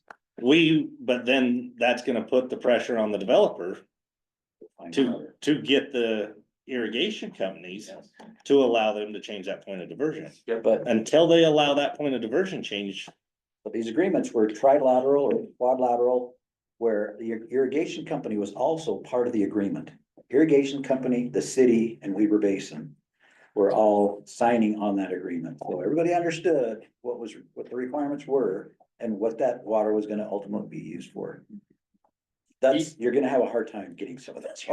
But even if that water's not converted from ag to M and I at that time, Right. it could even be done at a Oh, later time. absolutely. It's just in the contract that at Yes. whatever time, That's what the cities are doing. Okay. They're accumulating water shares that they'll be basically not handing over to us, but telling us, asking us to treat that water to municipal standards and then get back to them. Which. so essentially they're paying the treatment cost, Yeah, it's still the much city's cheaper water. cost of water. Yes, We've got several absolutely. cities that have engaged. in those types of- We really need to sit down and have a conversation about that. but in the meantime, Golly. what we have is first come, first served. Right. Which, that's great, if you don't wanna plan anymore. Right. And when I talk about planning, I don't talk about planning for this development or that development that's in front of us today or next month or whenever. I'm talking about for 50 years from now type planning. That's the type of planning that we should be doing now for 50 years and 100 years from now. Yeah. So that's why I keep coming back to that same question. We gotta have some sort of an answer as to what kind of development we can support at build out. What is that number? Well, So- an easy way to figure right now, the state says 0.45, which is gonna be way high, almost double. Oh, absolutely. But if we figure everything on 0.45 to build out, But what that 4.5 does is it also gives you your industrial and commercial use, industrial and commercial use, right? Is that what I heard earlier? The 175. Well, it is 0.45 is indoor water use. yes. Yeah, and that's all I'm focusing on And here. so 'cause if we you can did- go if you to a did dry scale. 0.45 is your baseline standard and meeting the criteria of the state for your, supply and whatever else they call it. I mean, I'm not a planner. I hate to throw this out. Or other, I'll tell you if you're wrong. Do it, do it. It's gonna be. So it's interesting to hear this conversation going on because I agree with both sides. Right, it'd be nice to say, here's what we wanna have, so this is how much water we need. But you could also look at it and say, here's what our development standards are gonna be. And here's the water that we think is available, and that means this. Right, and I do think there's a lot more parameters in this equation than just a simple, how much is gonna be in this bucket, and that tells us what we can do with this bucket. It literally is, if we tweak this, it's gonna have an impact on this, which Yeah. impacts this over here. Oh, And so very you're, much so. you're literally sitting there with 4 or 5 different knobs and saying, if we do this, we can accommodate this, but it affects this over here. We're okay tweaking this a little bit more, it lowers this thing over here. Yeah. And so I hope we don't lose sight of that in this whole conversation. The standards on the new development moving forward have an impact today. Sure, Very much so. sure. And it affects what we can do with the available supply of water today. And if the county comes out and says, we're gonna have 2 different alternatives for facilitating development as it relates to water, and one of them is gonna be first come, first served, you come to us, we see if Weaver Basin has it available, this is how much it's gonna cost, but you're still held to these development standards, there would be one. And that mitigates some of that buy and dry mentality because they've at least got an alternative outside of going out to other farmers and buying up their land, even if they don't wanna do it, right? And the other alternative would be, well, you can work with these irrigation companies and maybe that brings them to the table here. To say, we're going to say if people want to develop, they need to bring some of your shares in within your service area. And our expectation is that that can be moved over to an M&I use, and we want to work with you to do that. But two alternatives for development, right? I want to add to that. Our current code says that if the water district or water provider requires shares to be transferred, it shall be transferred prior to that final plat being effective. And so we already have laws that say that. The question is what are the water companies and districts doing? Well, I can speak for Taylor West Weaver. We used to do that. You know, you come in for a lot, basically, we wanted to share a water. A half a share we held for outdoor use for a future pressurized secondary, the other half we took for indoor use. We quit doing that. Well, we still allow that, we still pull the half a share to hold for secondary, but we quit taking water in the half a share for the district to own because it was doing us no good. We couldn't, you know, change the point of diversion, have them treat it and get it in our system. Yeah, you need to execute a shareholder change application with the state, they need to sign off on it. Exactly. So we quit doing it. I mean, granted, that's where we need to go. That's the direction it's gotta go, but we've gotta get the irrigation companies on board to work with us. The water districts see the need and wanna be that way, but I think, you know, here's my vision of this, especially with the water in the general plan. We can easily justify 0.45. The state's got it across the board. We know that can go higher, but, and that's our baseline, right? Just like John was saying, that's the baseline, 0.45, every door, that's what they're gonna use. Now, if we implement these development standards and change that way we look at it, well, then we can get to possibly here. But I think as we look at water in the general plan, this is the base, 0.45 across the board per door, unless this happens. And I think that's the only way we're gonna start getting, because how many times did we hear when we went through the water code stuff? Because we pushed a lot of this, cutting it down. If I don't have grass, I can't sell a lot. I remember developers coming in front of us and telling us that. And until we can change that mentality in the developer by saying, look, you can only get this, but if you do this, there's a potential to get, you know, X more. Exactly, and that's the conversation we should all be having with every developer is. You develop like you have historically, and we're done with 5,000 homes. So Yeah. look across the entirety of the footprint of Weaver Basin, 5,000 homes, it's over. Well, Unless you're I buying actually and think drying. they'd welcome that. And some people might. What I think this is, I think this is both of the two options that you suggested, just one is the default and one is the incentive. Well, and that's what we've gotta do, right? Cause we can't guarantee we're gonna change the mentality of these developers. Yeah. We can try and put it in our code, but the backside of that the problem is, it's just like now, how do you enforce it? How do you ensure that that's truly what goes in on these lots? And that's where we gotta go look at, you know, St. George and Washington County, cause obviously there's a way, cause they're doing it down there. Just fly down to Phoenix. And they- You they get a can do smart this meter. Alternative that. Yeah, you hit your limit and it's off. Okay, They're on. I can heard do it right something here. interesting here in the last couple of seconds, and that is, you know, how do the developers feel about it? Well, we have another item on the agenda tonight, and we actually have a developer here. So I wouldn't mind hearing from what that developer has to say. Mind if I go up there? Now, gentlemen, did you, I don't know what your time allotment was for tonight either, so if you had a. We run late always. Yeah, we don't get paid very much, but we stay here a long time. If we merge both conversations together, would that be helpful? Would you guys be okay? I would love with to have it? them. Absolutely. Don't have to take a shower yet. I wanna. I'm going to get some of that rabbit food. I've got myself Do all we worked up. want to take 5 minutes here real quick? Yeah. Okay, all right, we'll take 5, sorry, Charlie. Oh, no, you can, wanna lead. All right, Charlie, you were about to tell us something when I interrupted you. Yeah, I wanted to kind of lead out the conversation with Jeff here on one point that I'm not sure is clear for the planning commission.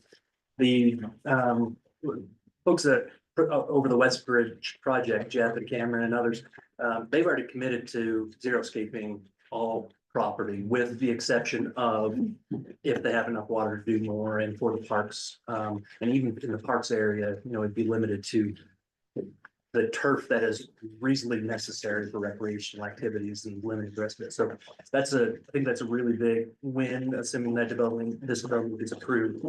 But I also wanted to make sure I clarified for everyone, there's a fun little rumor going around that the county requires secondary water, pressurized water. We don't. The county has an ordinance that says that if the culinary water provider requires a pressurized secondary system, then we'll support the culinary water providers.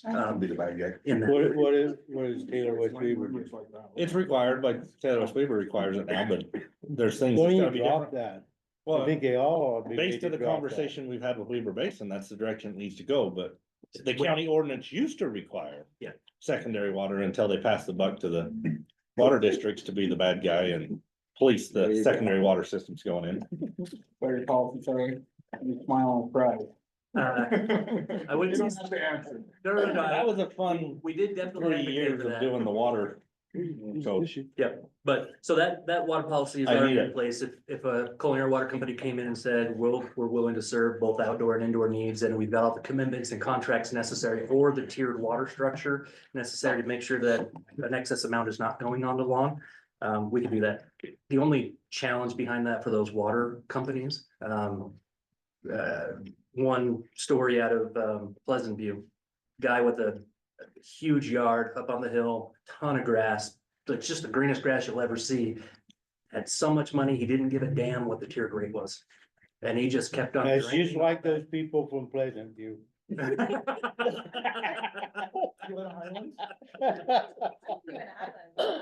grew up with them. So that's a potential negative fallout of that. As we're talking about buy and dry, if we do talk about buy and dry, one of the levers that John's talking about is food source security, and having local and sustainable food sources. It's great to be able to go to the grocery store and buy an apple. You ask most kids these days where apples come from, they say the grocery store. But at some point in the future, if there are significant worldwide or national consequences, we'd have to figure out how to get that water back. Washington. Yeah, something. And then population growth. I just wanted to come back to this because everything we're talking about today, the hinge is population growth. And like Scott, I've asked specific legislators specifically, what happens when we run out? Are you doing something about population growth? Now, they don't want to answer that question. They will not answer that question because no legislator wants to be on the record to say that they want to do something that some of the most populous countries in the world have done in the past. It's a very draconian, very harsh to implement. And so in a free market system, I'd say tongue in cheek that $5 a gallon builds a lot of pipe. I still think it's true. $5 a gallon builds a lot of pipe. We see that in the oil industry, see that in the water industry. It's just a matter of where we're willing to put our money, or where developers are willing to put that money. And all that cost, because developers don't develop for free, gets built into the development costs. So fortunately, right now, we're not talking about insane pipelines of incredible length, other than the one that goes up to Bear River infrastructure, which is, I think, correct me if I'm wrong, but planned to be a 10-foot diameter pipe. Yeah. So it's a big pipe. If you're ever in Utah County and you go up to Provo Canyon, you see the green pipe that runs along the bench right there. I don't know how big that one is, but that one was put in back in the 30s or 40s when Salt Lake City bought a ton of water out of the Provo River. So this isn't the first time that this conversation's came up. Salt Lake City had to solve it back in the 30s. Based off of the pressure that they had at that time. And they've more than probably since that time. So with that in mind, I wanted to make sure you guys knew, handing it over to Jeff, that xeriscaping is the name of the game for this project unless there is some other magical water source for outdoor water. Yeah, no, I appreciate it. I just felt like, listening to the conversation, really great conversation. I just felt like, there's the private sector angle that, probably has a lot of value and to have, Weaver Basin Conservancy District alongside a developer, to be able to talk to the commissioners should have a lot of value. So, but before I jump in, I will say 30 years ago, I started my career in the Las Vegas area down in Southern Nevada. And, you know, I've lived through the water wars, right? And we watched, you know, so many of these conversations we watched take place. And with that said, I will 100% validate what we've heard today, that the biggest needle that we can move is on development standards, for sure. I kind of learned that the hard way when I was down there. I'll never forget. One day I was just watching the 5 o'clock news, and, you know, it was right in the middle of water wars and water conservations and development standards, and this model home popped up on the screen, and it was one of my model homes with water, bunch of grass out front being watered with the water running down the gutter. And I was, That's that guy in Pleasant View. 100%. So I kind of learned it the hard way, you know, I got some real bad prep. But what I will say is, as developers down there, what we went through was 100% development standards. We changed the way we developed, 100%. And I mean, we went from everything that everybody sees here now in developments with lots of green space. You never use the term green space down there, ever. You use open space and brown space. Yeah, it's open space. It's all about trail systems and things like that. And anyway, so I've definitely lived through it. I've seen it, watched it, and definitely, you know, want to validate the fact that it is about development standards. And that is something that we as developers, we obviously get a bad rap a lot that we don't care, but we do care. And so we did go and sit down with Weaver Basin and committed to, you know what, if at the end of the day, if our development ends up being the flagship, no pun intended, flagship, but if it ends up being the flagship for what development standards look like as it relates to water conservancy, we are 100% committed to that. And we understand. We are, I know the lake thing is a tough, you know, that's a tough conversation, but at the end of the day, if we can help contribute to that, I love the term that we're a pit stop. Love that term. And, you know, if we can create our development to be that way. I will also say that, you know, we had already been thinking that we were not going to do a secondary system, that it was going to be just one system, just from a cost perspective, looking at it, just didn't make a lot of sense, especially with the way we are approaching the development.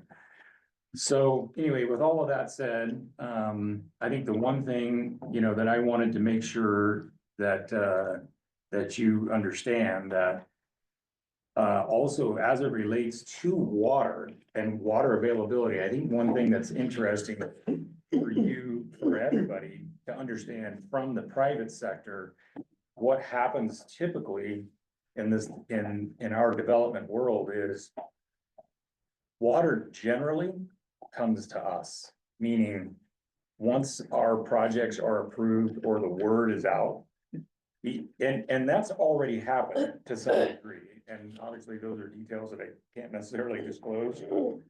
We've already fielded, you know, some amount of phone calls on interest for us to buy water.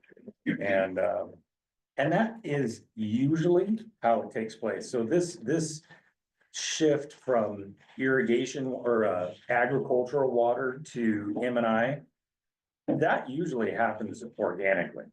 Like it's not necessarily something that has to be legislated. I'm not saying that there doesn't need to be something that can push and shove, you know, that direction, but I will also tell you it happens pretty organically. So as we get up and running, we field phone calls, and typically that water comes to us in big chunks, and it's usually farmers, right? And, you know, farmers who don't use all of their water in a lot of cases. The one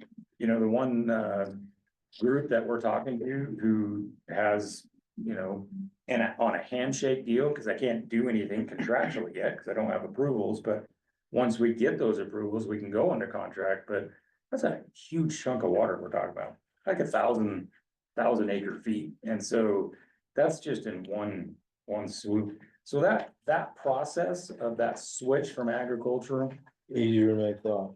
it does happen Mm. organically. But like I said, we are very, very much committed to lowering that, piece. Matter of fact, I mean, I think we've been talking 0.35, but the developments that we drove through down in Utah County that we took you guys to, the one in American Fork was the one that I did. And, we did a holistic study on that, and we approached the city of American Fork and asked them to lower it, because their carte blanche was 0.35, and we asked them to lower it to 0.27, and we were successful in that. We actually broke it up by product type, right? Some of our higher density stuff, we were as low as 0.15. So that's something that as we get into the next phase of planning and we sync up with Weaver Basin and we really get into those details, we'll do the same thing. We'll do a holistic study by product type and then just an average overall. And it will be, I think it will be something that hopefully that we can use to, as a template for other developers, not just for Weaver County, but just in Utah as a whole. It's definitely time. It's time for the developers who say, I gotta have green grass because that's what grows. It's time for that to go away. And like I said, I learned that the hard way, right? By having my model home sitting on the 5 o'clock news, right? So been there, done that. It doesn't necessarily sell homes, so anyway, that's probably just my, I just wanted to give that take from the private sector, what we experience. People come to us and say, hey, I want to sell a bunch of water to you. And then we take a look at it, right?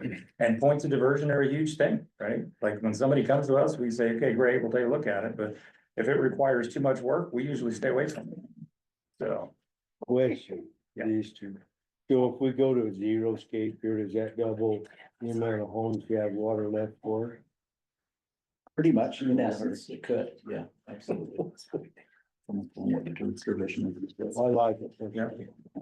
Yeah. Like I said, speaking of Vegas, Vegas and go to Home Depot, you don't see lawnmowers for sale down there. It's not there anymore. Because all their water's going out the Bellagio's fountain. I'll tell you how Where many, money talks. my If friend. Little Caesars. I can't tell you how many fights we had. So the Southern Nevada Water Authority became the quasi authority for Southern Nevada, which is like, I'm telling you, those guys are powerful, right? And we go in as developers, right, with our home builders association, and we use that. The water fountains, yeah, that was just a losing proposition. We couldn't even budge, not even for a half a second. Can't Well, And they're all still floating. Great. Well, thank you for that. Appreciate that perspective on this thing and John and Scott, appreciate you guys coming in. We'd like to have you come back if you dare, or if you would be willing to. Don't know if you Be want happy to come to. back or not, but this has been really, a meaningful and useful conversation. Didn't intend for it to go probably quite this long, so apologize for that, but I mean, we hit it from some pretty good angles and would like to, maybe through staff, get you scheduled to come back again, in the near future. Maybe we'll have this conversation a little bit more frequently with the planning commission. Go ahead, Turner. Are there any planning commissioners who've received contact from Felix about being on a water steering committee? That email, that meeting got canceled. Because, and I don't know if it's because Stephanie has also put together a group or what happened there. I don't know if Rick could answer this or not. Okay, I'll talk to Rick and Felix. I've been gone for a couple weeks. I'm assuming you're taking some private folks as well, not just, So we want folks from the development community, we want folks from the community at large. We'll have, obviously, John Scott there. But we have to have that water conservation element in our general plan by the end of the year. We don't have a ton of work to do. We actually had an audit done by the Division of Water Rights, I think. Our general plan, they said, here's a few tweaks that you guys should probably make and a couple things you need to add to be in compliance with the new state code. And so we'll bring that kind of stuff through the committee and then to you guys. We just wanted to make sure we had some people from the planning commission on that committee. So we've got some pretty good buy-in. Did anybody get that? when it came out. I You got it? didn't, no, You didn't? no, I heard about it through Okay. another source. Okay, I'll check in with Felix. We'll make sure, maybe there are two different water committees floating around, so I'll check in with Felix instead. Well, and that's why I thought maybe one canceled out the other, so, yeah, But that one Stephanie set up was just service providers. it was for service providers, yeah, yeah, it was all it was based on what. And we'll So, wanna have, obviously, someone for the service providers at that steering committee table too, so, good. yeah, we'll get that set up and then we'll incrementally report progress back to the planning commission as a whole. But I would expect the last 2 or 3 months of the year for the planning commission, those meetings, the planning commission should plan on those discussions being about water, and the general plan. Great. Hopefully, we come with something really awesome that the planning commission doesn't have a whole lot to talk about, but we'll see. I'm sure you will, Charlie. Well, we Oh, really okay, appreciate you Charlie. guys coming in No and spending your Yeah, evening with us. you bet. And Yeah, glad to. you're welcome to stay if you'd like. There's more fun to be had if you like, Yeah, yeah. you know. I think we need to follow up though with, and get that information so we can try and get those standards Yeah, implemented, because it's the only way we're gonna move forward. yeah. Any information that you can provide for staff, you know, in the near term, that'd be great. And then, yeah, a follow-up meeting. I don't know what's reasonable, a month or two, maybe June. Is, we had talked about some meetings in June earlier today. We In a did, meeting we were in at a work session. Yeah, Charlie, you were in that one as well. yeah, maybe June or July. I can't remember what we were gonna talk about in June though. It was with Stephanie on, Energy. Energy and Inland Port Yep. was gonna bring in a presentation as well. So, that might not be a bad one to pick back up. Okay. Well, I but the- mean, that's a big part of that is tying that all together, so. Yeah. Yeah. okay. Part of that. So, thank you guys. Thank you. Appreciate it. Thank Good to see you. you. Thanks. Thank you. Thanks for your time, gentlemen. Thank you. Thank you. You guys, I know. All right.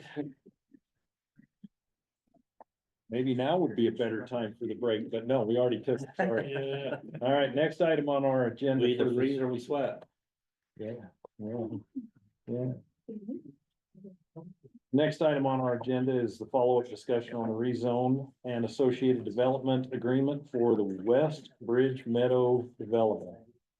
I'm not gonna read the rest of it because I think we've all heard it. Charlie, when you're ready. Well, you guys know the story as well as I do. Last meeting, the project got tabled pending additional discussion on water and additional discussion on potential buffers. So we just wanted to come back to you guys, get some good clarification on what exactly it is you guys are expecting, because this will be back on your agenda next week or And I apologize. Actually, we're gonna go to Liam first because Liam's going to give us some do's and don'ts, if you will. If you can still stay with us on development agreement. On the development agreement, yeah, development agreements generally.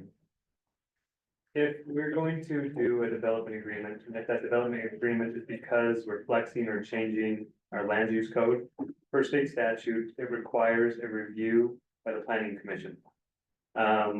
I just didn't want everybody to have the expectation that Portland, who does Ogden Valley as well, we're kind of giving the impression that the planning commissioners have the expectation that by review of the development agreement, it means the final version of the development agreement, all T's crossed, all I's dotted, almost signed. Statute doesn't require your review of the development agreement to be the final absolute review. It requires that you guys do review, especially provisions of the development agreement that are applicable to your land use authority and land use decision making, but it doesn't require the final brush. So I'm just saying this essentially because you don't use the fact that you haven't seen a final version of a development agreement as a reason for holding up approval or disapproval, recommendation or non-recommendation of a development or a project, just because you haven't seen final version of the development. If you want to see the provisions of the land use, where the development agreement talks about land use, changes, things that differ, code, that's really in your purview. But there will be a lot of things that get taken after the fact, after you've discussed and said what you want to see in that development agreement, that I have to do after the fact, finalize that agreement. So that's why it's not gonna come back to you for an absolute final last advice. So things like, I agree with that because there's always room for common sense. Right. but in the land use portion, like density, asks, the additional asks, all that stuff should be spelled in there Yeah, that we see. And I agree, that And the only final, purview Down right. pasture. yep, yep. It's gonna require some more. Yeah, we just didn't want the expectation to be that you were seeing the final product legal spec approved, because Portland and I on the back end have to do a lot of changes, and even with Charlie on the other stuff that's not as applicable to the planning commission as. So I guess a question, if we see it, we review it, you know, it goes through us and it's just a hypothetical, we put in there 7,500 per door from the Parks District as a donation and this and that. If that was to change after we approve it, under the land use portion, it's gotta come back, It would come back, yeah. right? Well, that's, if the commission feels that it's significant, that you send it back. Or- Sometimes or the legal commission advice. may look at it and say, it's not that significant, we won't bring it back, we don't want to send it back. And if that's the case, what I usually do is I will tell you in the director's reports, you know, what they did, just so you're aware of what, you know. You're talking just at the county commission level? Yes. Oh, yeah, okay. Yeah, I mean, they're gonna make the final say no matter what, Right. that's, we just make a recommendation. Right. But there's nothing in it that's, well, I guess you just spelled out, they're gonna make the call whether they wanna send it back for Yeah, any the changes. statute doesn't require them to send it back if it's changed. Well, doesn't it, if it's significant changes, isn't it that word? Actually, significant or even if it's not Oh, significant, okay. It's we, up to them. yeah, Okay, and yeah, ideally they would work with you guys and do that, but there's the no. statute doesn't even. And that was something that the Ogden Valley Planning Commission got bent out of shape on because the county commission didn't send it back to them and they were upset. And we're like, it's not required, that commission didn't say that it had to go back. So, As long as we saw it. and we- Were they from the valley? The people were from the valley? I get it. It's where the recommending I body, do. they have what we've recommended, and they Right. have the ability to do what they want with our recommendation. So running it past our recommendation again is not, It's still on It's record not what we valid approved or from our necessary. recommendation. yeah, Yeah. they know what we wanted, they can change it. Yeah, and the land use element portion of it is what we want you to see. And the stuff Liam looks at and some of the stuff that we deal with on it, there's just a lot of detail that goes into it. And sometimes when it gets to the commission level, then they kick it back and say, you need to fix these changes. And if we had to come back and have this perfect DA at the planning commission, then technically we have to bring it back to you and then take it back to them. And then sometimes it goes back and forth, and that could happen. And it did happen when there was a good relationship with the Ogden Valley Planning Commission, when there was a developer, I won't say a name, but there was a developer on there that, you know, they had that back and forth. And so, you know, and that did take a lot of staff resources. I think the best thing the Way planning too commission healthy can for do me. is bullet point your objectives, your requests, your asks, in the development agreement. We can, Leon, myself, and the developers will work on, putting the legalese around that for the county commission's final consideration. That's all. So commissioners, any questions? I have a question for Liam. So if we approve it before Jeff starts speaking, we go ahead and approve this down the road. And they have what, 13 to 14,000 units? I don't recall, but close. Does that mean that we've used up all of our water for the county? And where does that put everybody else? Water for the county? Yeah, cause they gotta have water. We approve it. Well, that doesn't. One development doesn't necessarily invalidate others. The applications will still come in, the developers are still able to do what they can do. So as their doors become available, that's when they have absorbed that portion of the water, but So- not before. I think it's when it's allocated. I think it's a phasing thing. Yeah. And it's Well, gonna that's be- what I meant, it's is there gonna be- doors like are available to the public? Well, it's gonna come back to the water districts, right? Cause they gotta give you, right now, they just have an availability letter for a rezone, right? They just have to say, yes, we have a line in the area and possibly, I don't even know if it goes as far as the source, right? It's not even, I mean, it's really It's loose, I've read it. so loose. But what I'm saying is if we approve it. And then push comes to shove down the road where there is no water. And we've approved 14,000 units out there. Oh, Do we have to hold it for No, them? they're not stuck to No. that, no. No. So what do we do then? If they don't have the water, then they're not gonna build, because they're never going to get the occupancy for anything they build. Yeah. Right, it's not gonna be there. Well, it won't even go to the subdivision phase Right. because you don't, the See, water. but that district's kind of gonna leaves let- them up in the air too, Yep. because they're gonna spend money for a But- bridge but- and multiple other services to come down But through that's there. going to have to be a risk that they're willing to pay. And that risk is spelled out in the DA. I just was wondering if you're comfortable with Oh, that. for sure. Yeah, Okay. this is, you know, one of the things Cameron said a couple of meetings ago, which I think is just so accurate, is the approval actually makes the problems that we can then finally go solve. And that's one of them, right? It's like, once the approval hits, then, like I said, we're fielding calls on water, but I can't I'm not gonna go buy any yet. Why, you're Until- crazy. Water's a hot Ah, commodity, you man. get it, I'd It grab it. Don't matter where it's at, I'd be buying that stuff. I know. But to Jeff's point, it's all speculation It is. until they have an approval. Once they have approval, then they got money. Once they have money, they got That's right. backing. Yeah. Once they have backing, they go to the secondary water company and buy out all the water and pay to pressurize the whole system so that they can get as much water as they can. I don't know, just. And grab back the Bear Lake deal. Yeah, they build a 10-foot Bear- pipe back Bear to River. Bear River. Yeah.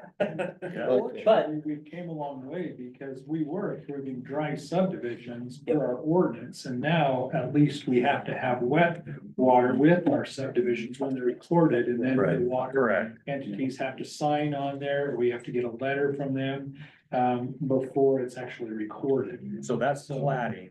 And plating for us is probably 2 years away, because we've got a lot of problems to solve, right? And so while we're engineering everything, we'll be entertaining water, but the truth is, we won't go buy a ton of water because I'm carrying that water for years. So most of the time, we'll look 6 months, 12 months in advance for water. Like meaning to purchase, and that's all based on what we're gonna plat. And that's phasing, like Andrew said, and that phasing is 100% dictated by market, right? So, Jed, right to your point, it's a really good observation to make because, and to Andrew's point from a little bit earlier, what are we planning? We're planning as much as the water can do, or up to 13,200 units, according to the development agreement, if it gets approved that way. So what that means is if they stop buying water, water gets too expensive or whatever at 2,000 units, that's it. They might have extra units available, but they don't do anything more until they prove that they've got the water to provide, wet water to provide. Subdivisions But don't go to forward. that point in this development agreement that's going 40 years, I see now. That's up to them. They could come and buy the water and build 5,000 of those in the first 5 years. And then if they want to sit back and Do nothing. do nothing until what happened, I mean, but I think the risk is, they say the risk is all on the beholder. Is that the right statement for this? Because the risk is on them. If they don't go buy the water to put it there to get their maximum density, they're never gonna reach their maximum density. And it's I the think gamble 40 they're years willing to still take. might be low too, just so you know. And that risk, again, is all here in the development agreement that pretty much is the county saying, hey, these are our codes. And we're saying we accept that, meaning we accept the fact that we got the approval. But when I start platting, I gotta provide water. We understand the risk is what I get, is what we're saying. No, I just was wondering if we were like, putting the rest of the county out of business. We can't Oh. commit that because it's not ours to commit. It's only That's what he right. can go and procure. Right, that's right. So I got it. one of the reasons why I don't think water is a big topic of concern for this project is exactly this point. Is water a problem and a big topic for everyone to solve? Yeah, we got a big problem to solve. A heavy lift for everyone. But on a project by project basis, If they can't find the water, they only get up to the amount of units that they can, and through their development agreement, we have metrics, we have triggers that at this number of units, they gotta build a bridge. At this number of units, they gotta build another bridge. This number of units, they gotta do X, Y, and Z. And so, all of that is based on the number of units they're building, which they can then go back, put it into their pro forma spreadsheet and say, at this threshold, it's gonna cost me this much money, and I've gotta have water with that. We don't have to legislate that. We just, it's already gonna be required because the ordinance says you can't subdivide without it. So they can figure out whether or not it's. I trust you guys. Well, and the other side of it is, are we okay with that? Right? Are we okay knowing that we might get a few thousand units and a bridge? One of the big challenges and one of the things I think we might be trying to solve with some of this conversation is, where are we going in our future? What's the objective and what's the point of the conversation now? And if we're looking at building a city out there, but the developer only builds 2,000 units, does that hurt us? That's a question for you guys to ask yourselves. I don't think so. I don't think on this project, other projects might be different. We might be getting a benefit out of other projects based on the amount of density they're bringing. But this one, if it turns into residential developments without I think there is a risk, but I think the risk is worth taking. taking. So I do think it's far enough away that, yeah, Yeah. if we knew there was only 2,000, I'd probably be sitting in a different position, but I think it's a risk worth taking. Well, they gotta have a house to live in And- too, one- whether they're up here, down there. Yeah. Well, just a real quick explanation of where I was going with our conversation with Weaver Basin Water is because they were here. Yeah. And we don't get that opportunity. So I'm talking at 40, 50,000 feet, not specifically to this, this project or this development potential. That's not what I was talking about with them, and I apologize if anyone else got the wrong idea. I wanted to take advantage of as much as we could while they were sitting here and try and put them in a position where they had to answer something. Oh, you guys did a great job. And I don't know if we got there or not, but in order for us, when we're not specifically working on a project, we need to be able to be thinking about those things for our general plan amendments as we're going down the road. And that's why I was trying to get that information. So my apologies. It really didn't have anything more or less specifically to do with this project, other than it was coincidental, kind of forced coincidentally, that we landed in the same work session together.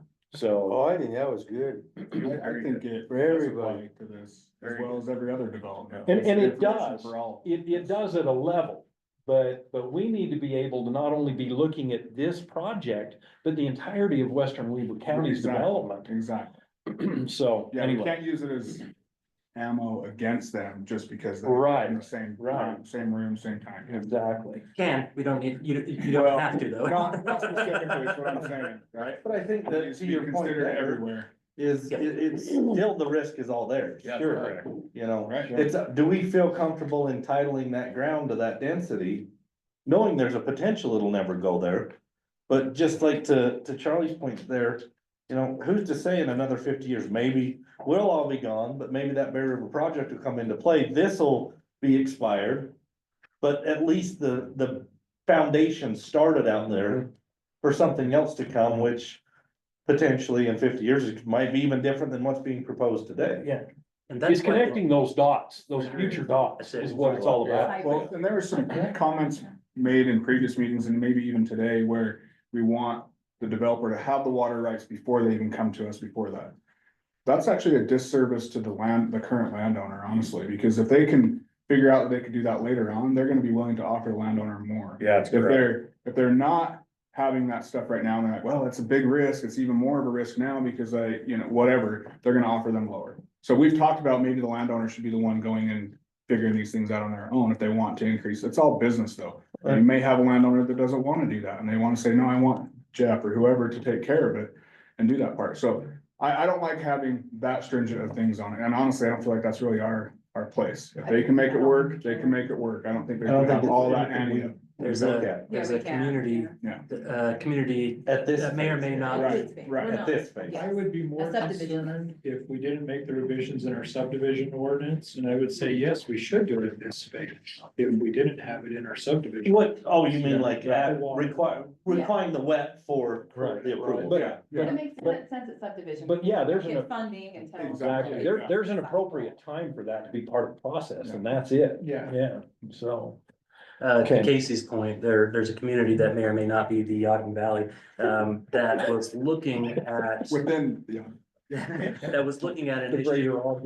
It was related to transferable development rights, and one of the provisions that's in the code up there is, you have either this amount of density if you have a sewer system, or you have that amount of density if you, Don't, septic. sorry, other way around. You have this amount with septic, that amount.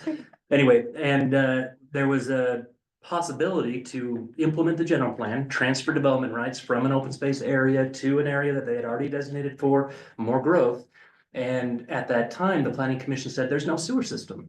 So how are we expecting them to get that number of units? I think it was like five, if they had a sewer system, they would have gotten like 500 units. Without it, they would have gotten like 75 units, right?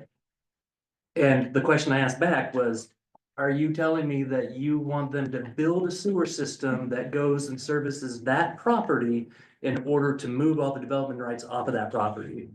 And then they thought about it a little harder and said, okay, maybe not. So I think that plugs into, Casey, what you were saying, and I think what Jeff is alluding to.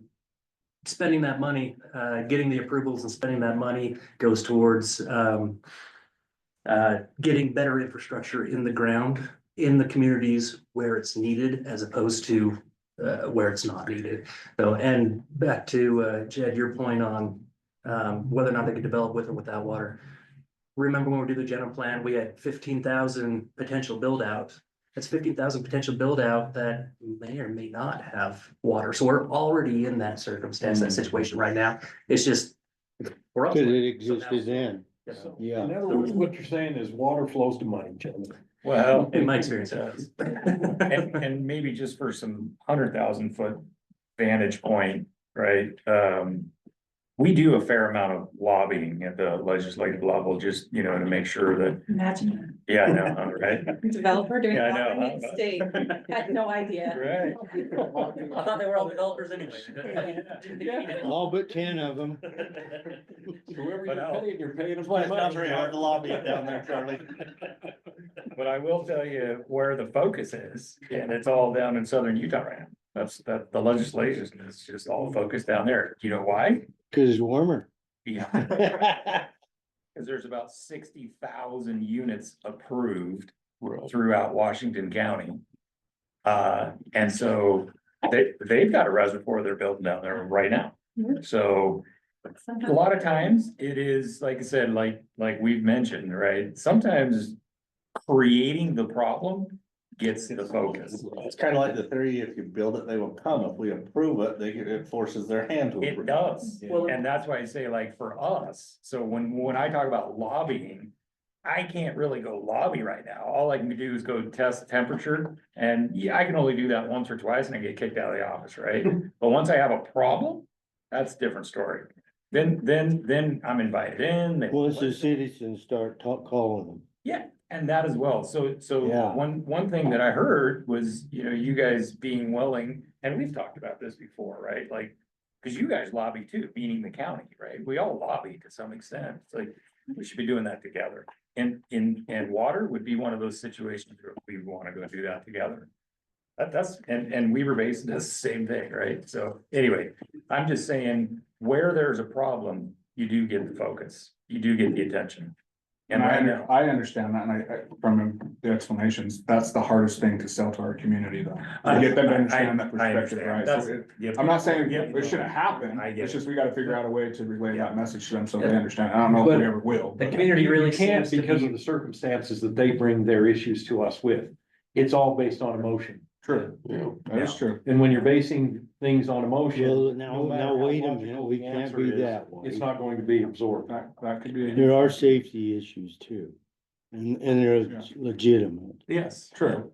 I was teasing with Andrew a little bit on the last meeting. I haven't seen so many blue collar camouflage wearing red voting people at the public dais advocating for public preservation of public property and the bugs, the bunnies, the trees and the rocks more than I did in that one meeting. Yeah, and it wasn't just what they were wearing, but their emails are camouflage too. Well, this lake deal to me sounds like a Sierra group type of deal. And I don't think anybody was sitting down there in the legislature and says one day, God, I think the lake's drying up, let's go take somebody's water. Right. And they took, that's not right. Right. And I think these guys here, Weaver Basin, they'd be on the same side of all of us. They shouldn't have done it. So when we lobby, we ought to all go together. Agreed. When it comes to water, I think you've got to ask yourselves and ask your community, which again, everybody in that community, not everybody, this is extreme, everybody in the community votes red until development's coming in next door. And then they change their minds and they flip to the other side. They don't realize they are because they're voting with emotion there. But they gotta ask themselves two questions. Are they willing to implement governmental controls over population growth?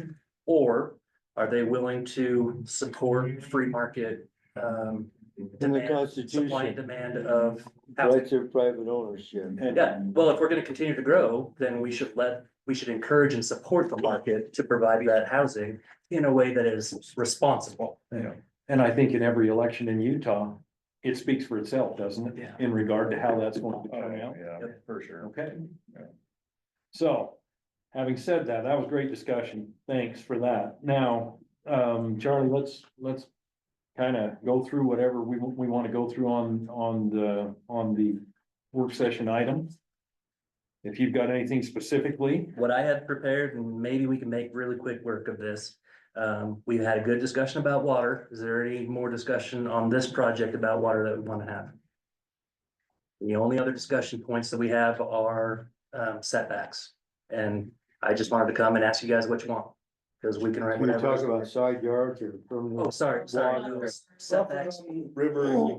river and the wildlife management area. Personally, I feel like the water part was answered when we said that goes to subdivision phase. Yeah. So I'm okay. It goes where? Excuse me? When we take care of that at subdivision phase. Okay. Okay, putting a check mark next to it. so the setback, the 600-foot setback. You know, that's something that's negotiable between the developer and the WMA, whatever they agree to is fine. What if As they far as can't I'm agree? concerned, What if they can't agree? They won't, if they can't agree, then here's my observation on if they can't agree. but, That guy owns all the way to the fence line, yeah, mine too. and that's the way it is. I see 4 nods. Is that a general consensus? And feel free to. I have 2 points, because I'm very, very on the same page as Andrew with that, and I've had conversations with Andrew about that. I feel like the landowner has a lot of rights, has all the rights, shouldn't say a lot, all the rights, right? I think that there could be an agreement.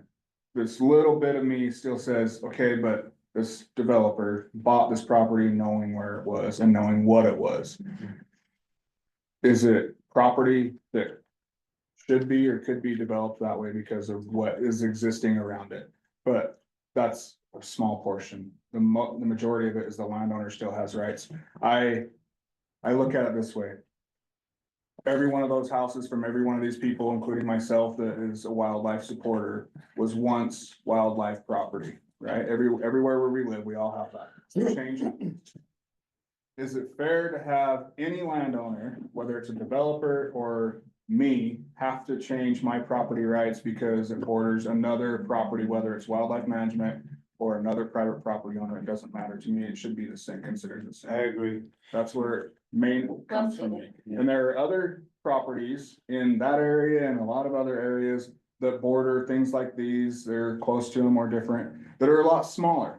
And if you was to tell them that their property rights no longer exist, they have no property. And there's nothing for them. And I don't think that's fair at all. So that's my. To your And it's point, I not- agree. If they're gonna build 1 acre subdivision, 1 acre lots out there, 2 acre lots out there. or 2 acre Acre. lots out there, they bought this property for 2 acre lots. Okay, They're asking us for, so 1,400 acres times 2, 2,800, right? Is what they could build there. 2 acre lots with the rear setback for those homes backing onto the WMA being 30 feet. So just making sure Yeah. that we're all working on the same information. So they're gonna be really wide and 30 feet. They're gonna be super long this way. Are and- they really gonna be 30 feet away? Probably. But I'm just saying, I agree 100% with the property rights, and they did buy right there knowing that. But they also bought it with the with density the of the rights, ground. okay, that makes Well, sense. They're asking for a lot more here, and that's where I feel, Okay. that's where the negotiation is gonna come in. I agree with Andrew 100%. Yeah. The developer and the state should meet and work it out and bring something back and say, hey, they're the two parties in this, right? Them two need to work together to come to a solution and bring a solution to the table. And then I guess it's kind of our purview to say whether we agree or not, because they're asking for the density. So I'm gonna make one more comment on to the comment I made about he owns to the fence. He's already made, 180 feet or 200 feet. Right away for a road or potential right away for a road. As far as I'm concerned with all of the other things that have been agreed upon, that's enough for me. So, That's enough for me. But That tells me that there was good faith in the negotiation What road? and there wasn't an agreement. The main road that, they've had on the map but a for road 10 years. doesn't On our- provide a buffer. the road on the 30 plan. years. Is the road on the It's only buffer? Shooting, they can't Mhm. shoot by. They moved it over so that it's on the buffer. But that's still And they doesn't- dedicated that space all the way through. It's might as well be Yeah. houses, it's the same thing as far as what the wildlife management is wanting to do. Yeah. Is the 600-foot shooting distance, is that from any road or house? Mhm. And yeah, if You you know have a what? car, or somebody's walking on that road, you can't shoot towards them, right? So. So they're. I mean, I think the law says structure, so I guess that's a question for DWR. I Yeah, should- what's a structure? My assumption is it's still a road, you can shoot away from the road, Common sense would say don't Not look towards wrong, the road, right. but- but maybe that's part of it, maybe they could sit on the fence line in those people's backyards 30 feet away and fire shots. If it was a It'd road. be If it was a house, you 600 obviously foot. couldn't, if it was a house, you couldn't, Okay. but if it was a road, they could sit Natural next to the 600 road and foot. shoot the opposite direction, which is gonna cause problems for that development too. Well, and keep in But- mind, that road is intended to be open space until and unless the county wants to build a byway. Now, we did agree that they could put some road improvements within that area. Tentatively agreed, I can't say we have agreed, it's just, that's in the agreement, that they can put some road improvements that serves their development, like residential connections, in that area, but nothing else is gonna be built there except a pathway, until the county wants to put a byway. Until there's a road. So- And that's a when and if. Now, that's, if you look at their, the DWR property, and then you look at the kind of the shape of the Utah cutout, that's the upper, east-west boundary. You've got the, north-south boundary, and then the other east-west boundary, the lower east-west boundary, that have very limited, very small open space, buffers right now in the proposal. So, and making sure the planning commission knows kind of the history of the negotiations to this point, so we're not trying to reinvent the wheel. We went together, developer, county, and DWR, to meet and ask the question. Coming away from that meeting, when they said they wanted the full 600 feet all the way around, I ran the math and it was 128 acres or something like that. I can't remember what it was. I said, and if they can't give me scientific reasons to go to the planning commission to say this is necessary for the public health, safety and welfare, I'm not comfortable using my ethic to advocate for this. And so I reached back out to them, let them know that I'm not comfortable with that, but I'm more than happy to split the baby. Let's go 300 feet. 300 feet just happens to be the width of the other highway that we're planning on putting through that property. And so we came back to the developer with 300 feet and went back to DWR with 300 feet, and they said, no, 600 or bust. So you know what that says to me? They want to exact that property. That's as simple and as plain as it is. And I'll go back to what I said before, and I'll support it all the way through the process, and that is they own to that fence line. If that negotiating process isn't good enough for DWR, then it doesn't have to happen. That's how I feel about it. Well, He owns to that property line. You know, I got a comment here too. You know, I think it's a stretch to ask for 128 acres from these guys. When, if the DWR has it on theirs, They say it's 76 acres, but that's the 34,000 out there, but I think there's more than that. But if you divide that 76 by 34,000, they're losing 0.002 land. In my mind, regardless, if you can't get, if you make a deal, you make a deal. But if you don't, just based on that, I think that, it's all on them. That's an excellent point. When I was gonna ask Charlie to pull up the map, so, cause you can visualize in context what that really. They have a big piece, Yeah. a very big piece. That's what I'm trying to The get at. 300 is not gonna be any. My other point with it is, earlier in previous meetings, I had a concern that this development was gonna put bridges in and then force landowners that are currently there farming, whatever they're doing, to give up their land for that road, right? And we said, no, that's not gonna happen. To me, it's the exact same thing. If these people are saying, oh, we don't want this development to force these people to do something to their property, well, then you shouldn't be trying to force this development or this landowner to do what you want them to do with their property. Yeah. It's just, it goes both ways. Right. Which is really hard for people to look at it that way, but it really does. We have to look at And it. But I still respect, I'm sorry, Jeff, I still respect Brenn's view that we are asking for a significant change from what was already there.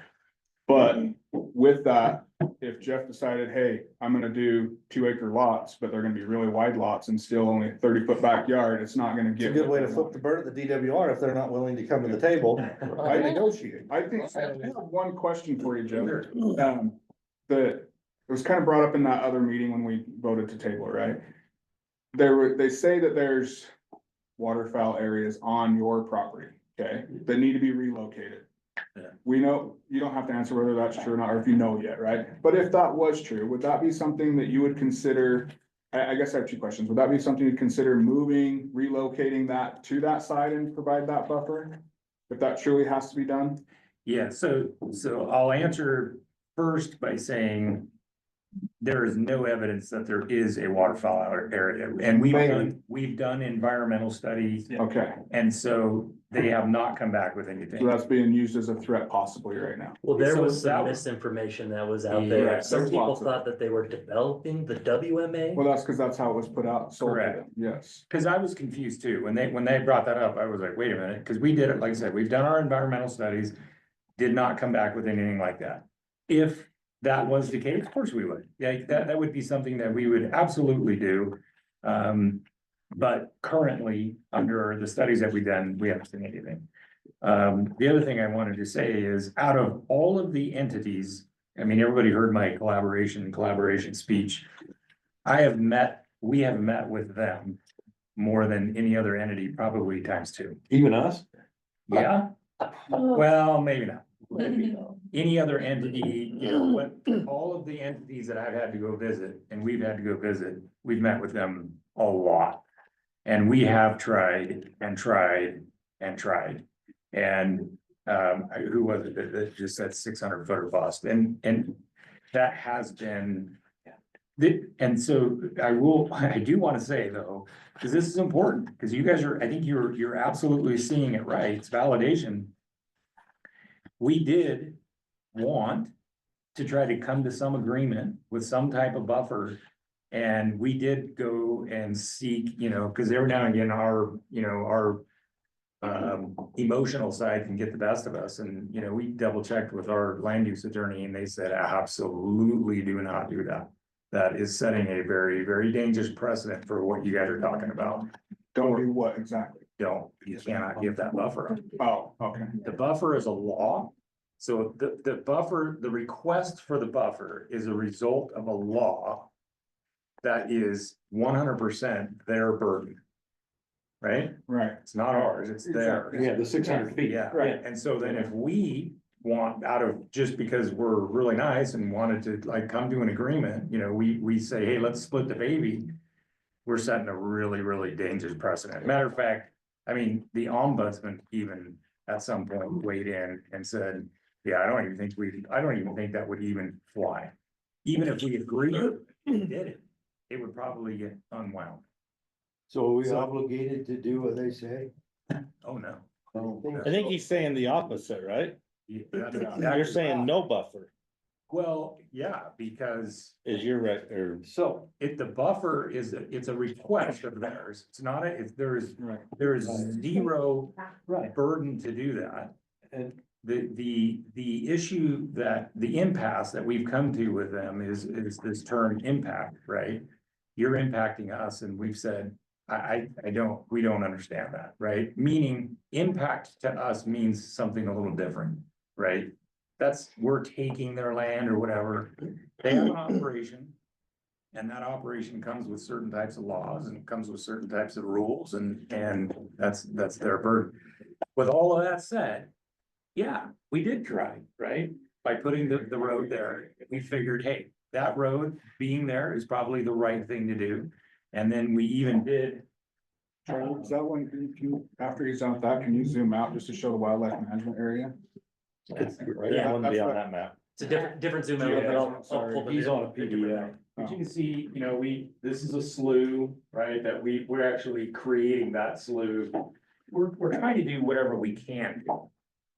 Now, there's one other thing that I want to say that I think is important because it was a little bit of a head scratcher with us with them.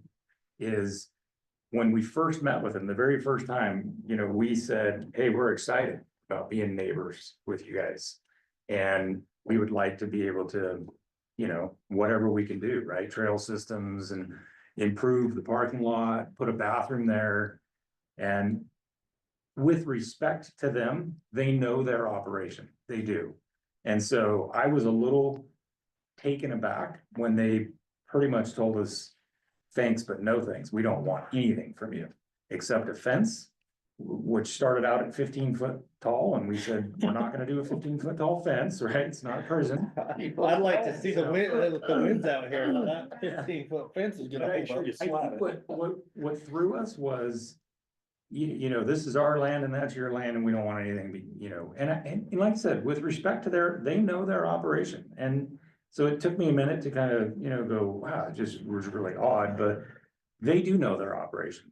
And we'll let them operate the way they want to operate, which is a big old fence and a non-scalable, non-see-through fence. And so we've actually detailed that in the DA that says we will border that property with a non-scalable, and we'll probably do one of those faux rock walls or whatever between them.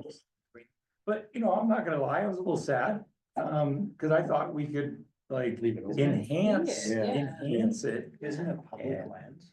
It is public lands, but that's not the way it gets. But it's not used for the public. It is. It's all. That was the difficulty that I was having, trying to understand how we could enhance, not invited. And so that's how the negotiations have went. And like I said, with respect to them, they know their operation. We will give them that respect. But we did try what we could do by putting that byway there, putting a slough where we can, doing what we can do without calling it a buffer. So my second question. Sorry, no, go ahead. If I'm taking off my planning hat Yep. and I'm being part of the organizations that I pay to, that are not happy with this, You have other hats on though, right? right? We're not gonna see your bald head. You can't get it off. The toupee stays. Hey, wait a minute. If I'm being part of one of those organizations that Charlie just dissed on real hard, Shots fired. if I was to go to them and say, hey, I paid this, ante up, it's time for you to show that you're actually doing what we want you to do and protect our lands, pay this developer for a buffer zone. Would that even be feasible for your development if they come to you with an offer for that property? Oh, of course. Yeah. I mean, If they bought that. Yeah. Buffer, Which is. honestly, but as long as we can still give them the Yeah. density off of it, right? So it's gonna bring it a little bit tighter. It's gonna up their, so the Well, overall density's gotta stay the same, right?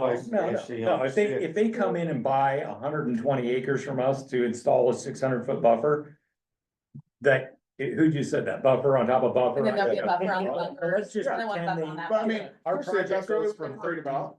And then we still say, hey, the line's still there, you can't hunt past that line, it's your buffer, whatever, it provided them their buffer. And that would have to be written in it, like. For me, as somebody that this is being recorded, that pays into those things, that's exactly what they're supposed to do, is secure those lands, not come and fight for something that they're supposed to secure more and protect it, right? They're not, they're, by their argument of having that buffer of 600 feet is not protecting their land, it's protecting hunting areas, but it's not protecting the land. Got it. That's the conversation I that had is- with them. That's well said. When I suggested the 300 feet, they And I'm want probably 600. I probably said, gonna get "Why don't you assassinated offer on to my way buy the home additional after 300?" saying. Well, At home. On my way. here's the only, so if that's a serious proposition, okay? I mean, if it's not just a for instance, if that's a serious proposition, I still want that road there. Yeah. Yeah. That's gonna be part of that 600 feet. Yeah. I mean, because how far does this continue to go? Oh, You know, it's- Well, it goes well, what- I think to that- what- I don't feel like that's our discussion. I think that's the developer. If he sells the land, he sells the land. All right. Yeah, I agree. That's fair. That's no That's longer fair. his land. They can still build the road there, That's fair. Yeah, but it's just So- gonna be 600 That's feet fair. further in. yeah. Piggybacking off of what you said, Casey, And this is all hypothetical, right? Like, It is- hey, I it get to is go and tell this hypothetical. guy, because that's the argument that we want to give them. but you brought up a good point. They are fighting to protect their property, and I would say they've done a good job. We're going to erect a very large, non-scalable, non-look-through fence. And there will be no interaction between the two properties. There will be zero. Well, that's That- okay. That is them Sometimes fighting to neighbors protect. need If that's what they I'll want, give it- that's I'll fine. give it to them. Like, I don't think we gotta talk So I about it think they anymore. did fight to protect, and I think the buffer request, you know, I mean, I'm not even entirely sure I wouldn't have requested it if the tables were turned, but. You know, the reality is, it's a law based on their operations, and, So you know. upon the approval process, are you still willing to negotiate with them, or once you get your approval through this? Because the approval process has the potential of changing their mind. So if this was to get approved Yeah. as such, Yeah. that the fence line is the fence line. Yeah. That's the end boundary on both sides. Then if they come back and want to negotiate with you, would you be open to negotiate that? Because that would be the only thing that I might, say, yeah, it might not be a bad idea for you to take that potential. But at the same time, I don't want any precedents set here that this is not done beyond a negotiated circumstance. And that every individual property that's around that or has anything to do with that it sets a precedence on that other property. So I will say, so let me give a little bit of context and then I'll answer that question very directly. So first of all, not last work session, but the work session before, it was the end of the year. We came in, we met, and we didn't come back for a couple months because we were redoing the plan to get that byway in. That was our way. Because previous to us even doing that door for negotiations was closed. It's just over. Not from our side. That's my vantage point from their side. It was just over. And so we felt like, you know what, we're gonna put our best foot forward. So we took a couple of months, redid the plan, came back to it in its current form, and we said, this is it. We're done. I felt really bad asking the question. I went to them with hat in hand and said, can we change this and please put that buffer back in, even though it was pulled out a long time ago? And they did. Yeah. They came back with 132 and I said, please 200. And they said, And if you guys remember that work session, that was the one where I presented it and then said, we're shrinking, so we shrunk the buffer on the river from 300 to 100. And was able to offset by putting that road in, and we felt like at the end of the day, from an overall development perspective, totally the right thing to do.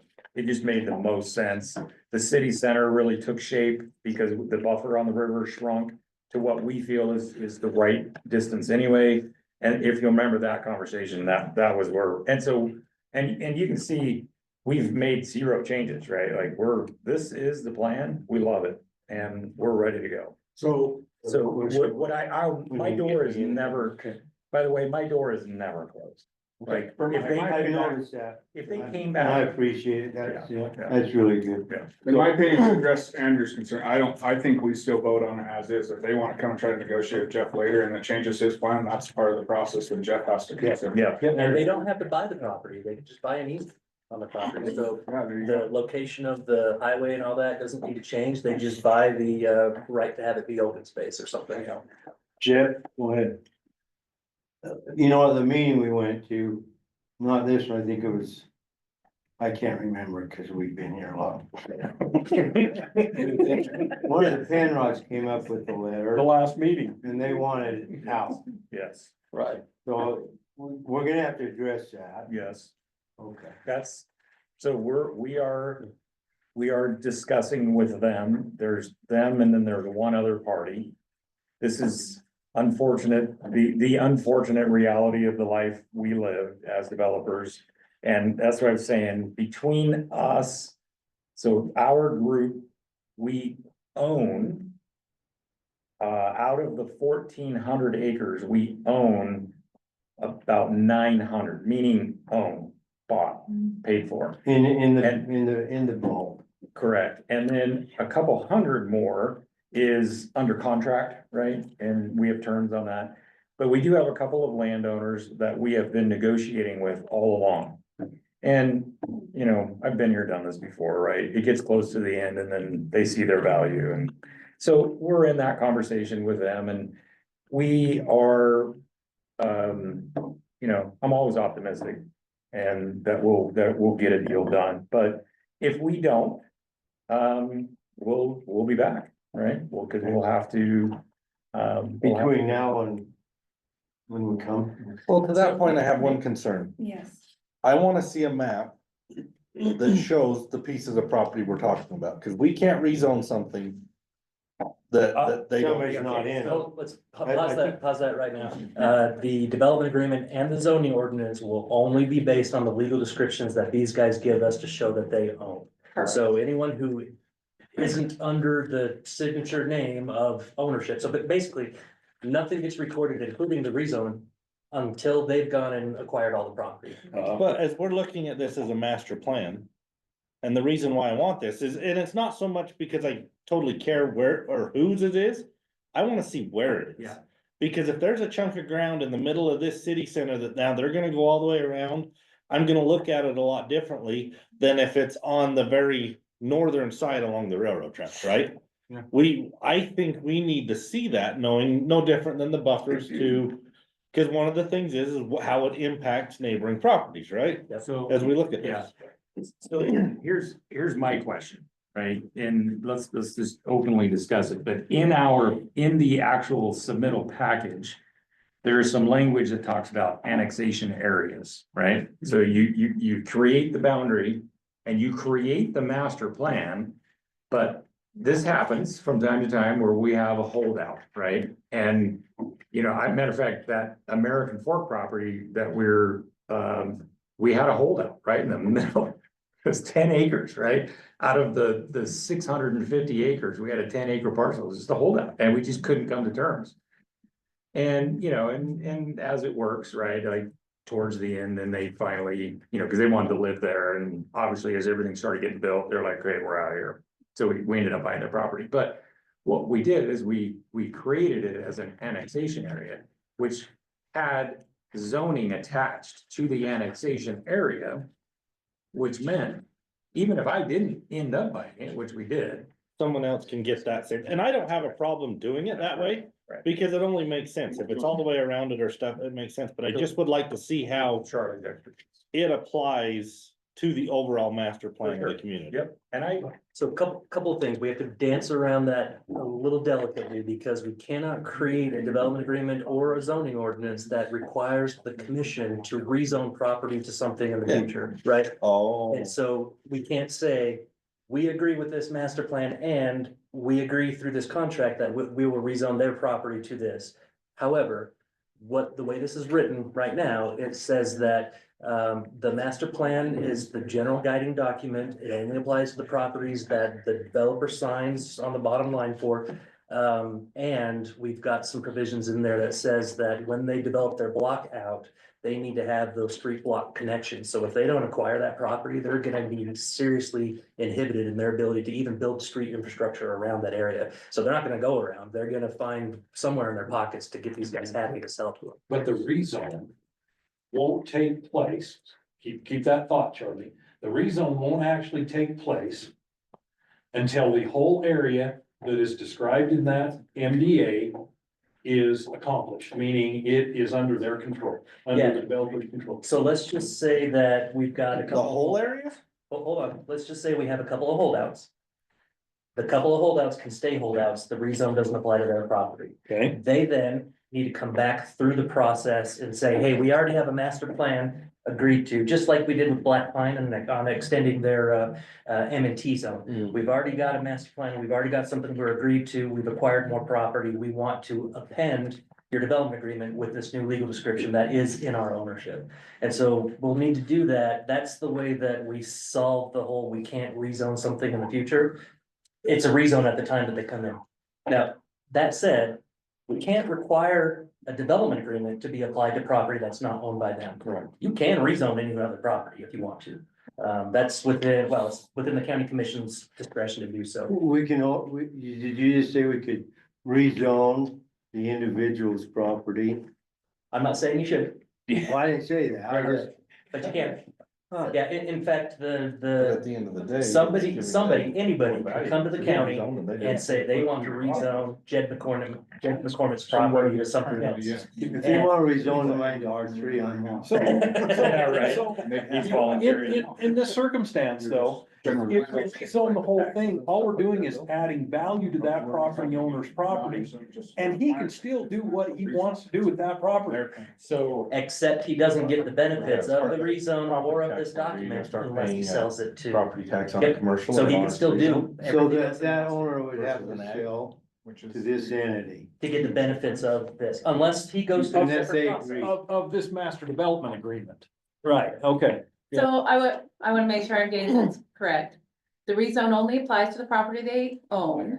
900. And anything else in the master plan community is going to be treated as the Annexation areas. annexation area, but the plan that's been given has to be followed if they want to develop. Yep. They can, Wow. they're going to develop, they have to follow the plan that's been Yep. approved. This agreement. Yep, now let me give you a little bit of analogy. But not on other properties. The heritage property over by the river, they changed the name to Blown View.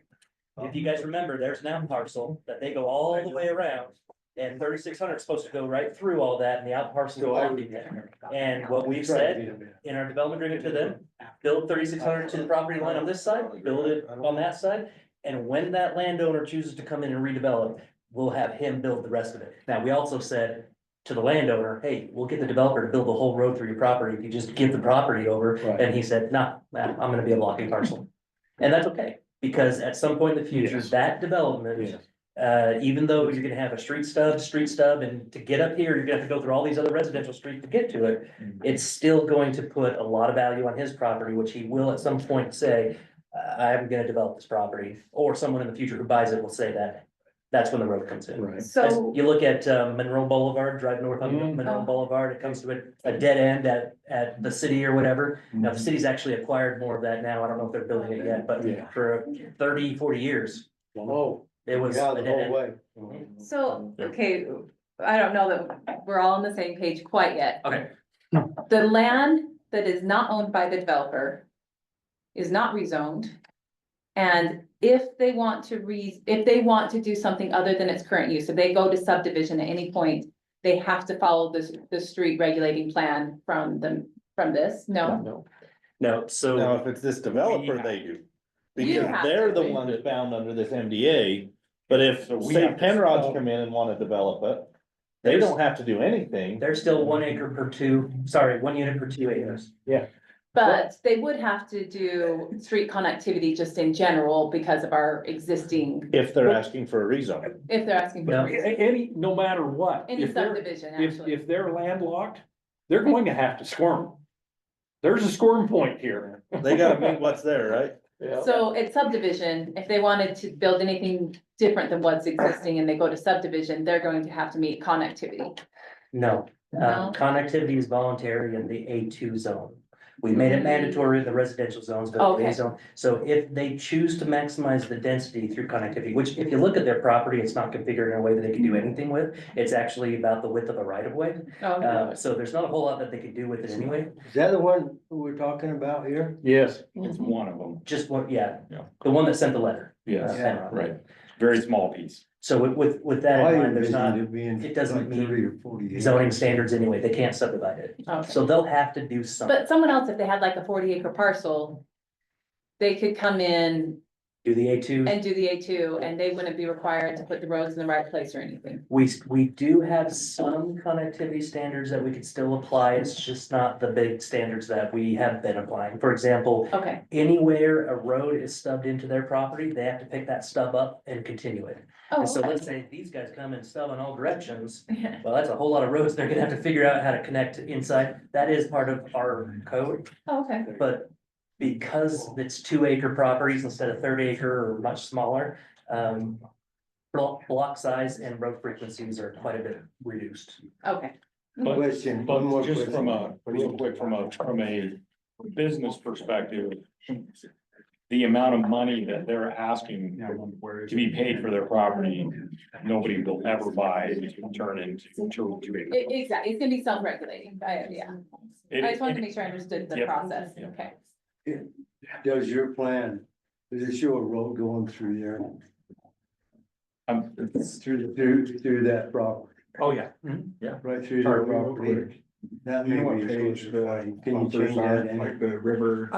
There's just not a. I seen it, reason to right right now, I now. don't remember where I Like, seen it. Yeah. You know, like right now, there's. It's gonna be in the public park no open reason. space section. They probably figured That's what I thought, but I'm not saying any numbers. how they can use it then. I'm in section 8, but. There was definitely a lot of concern about, you know.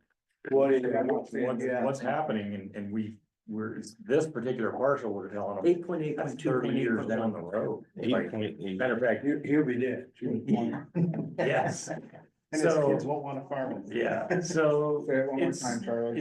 it's a tough conversation. 8.8.2.8.1. No point to this conversation.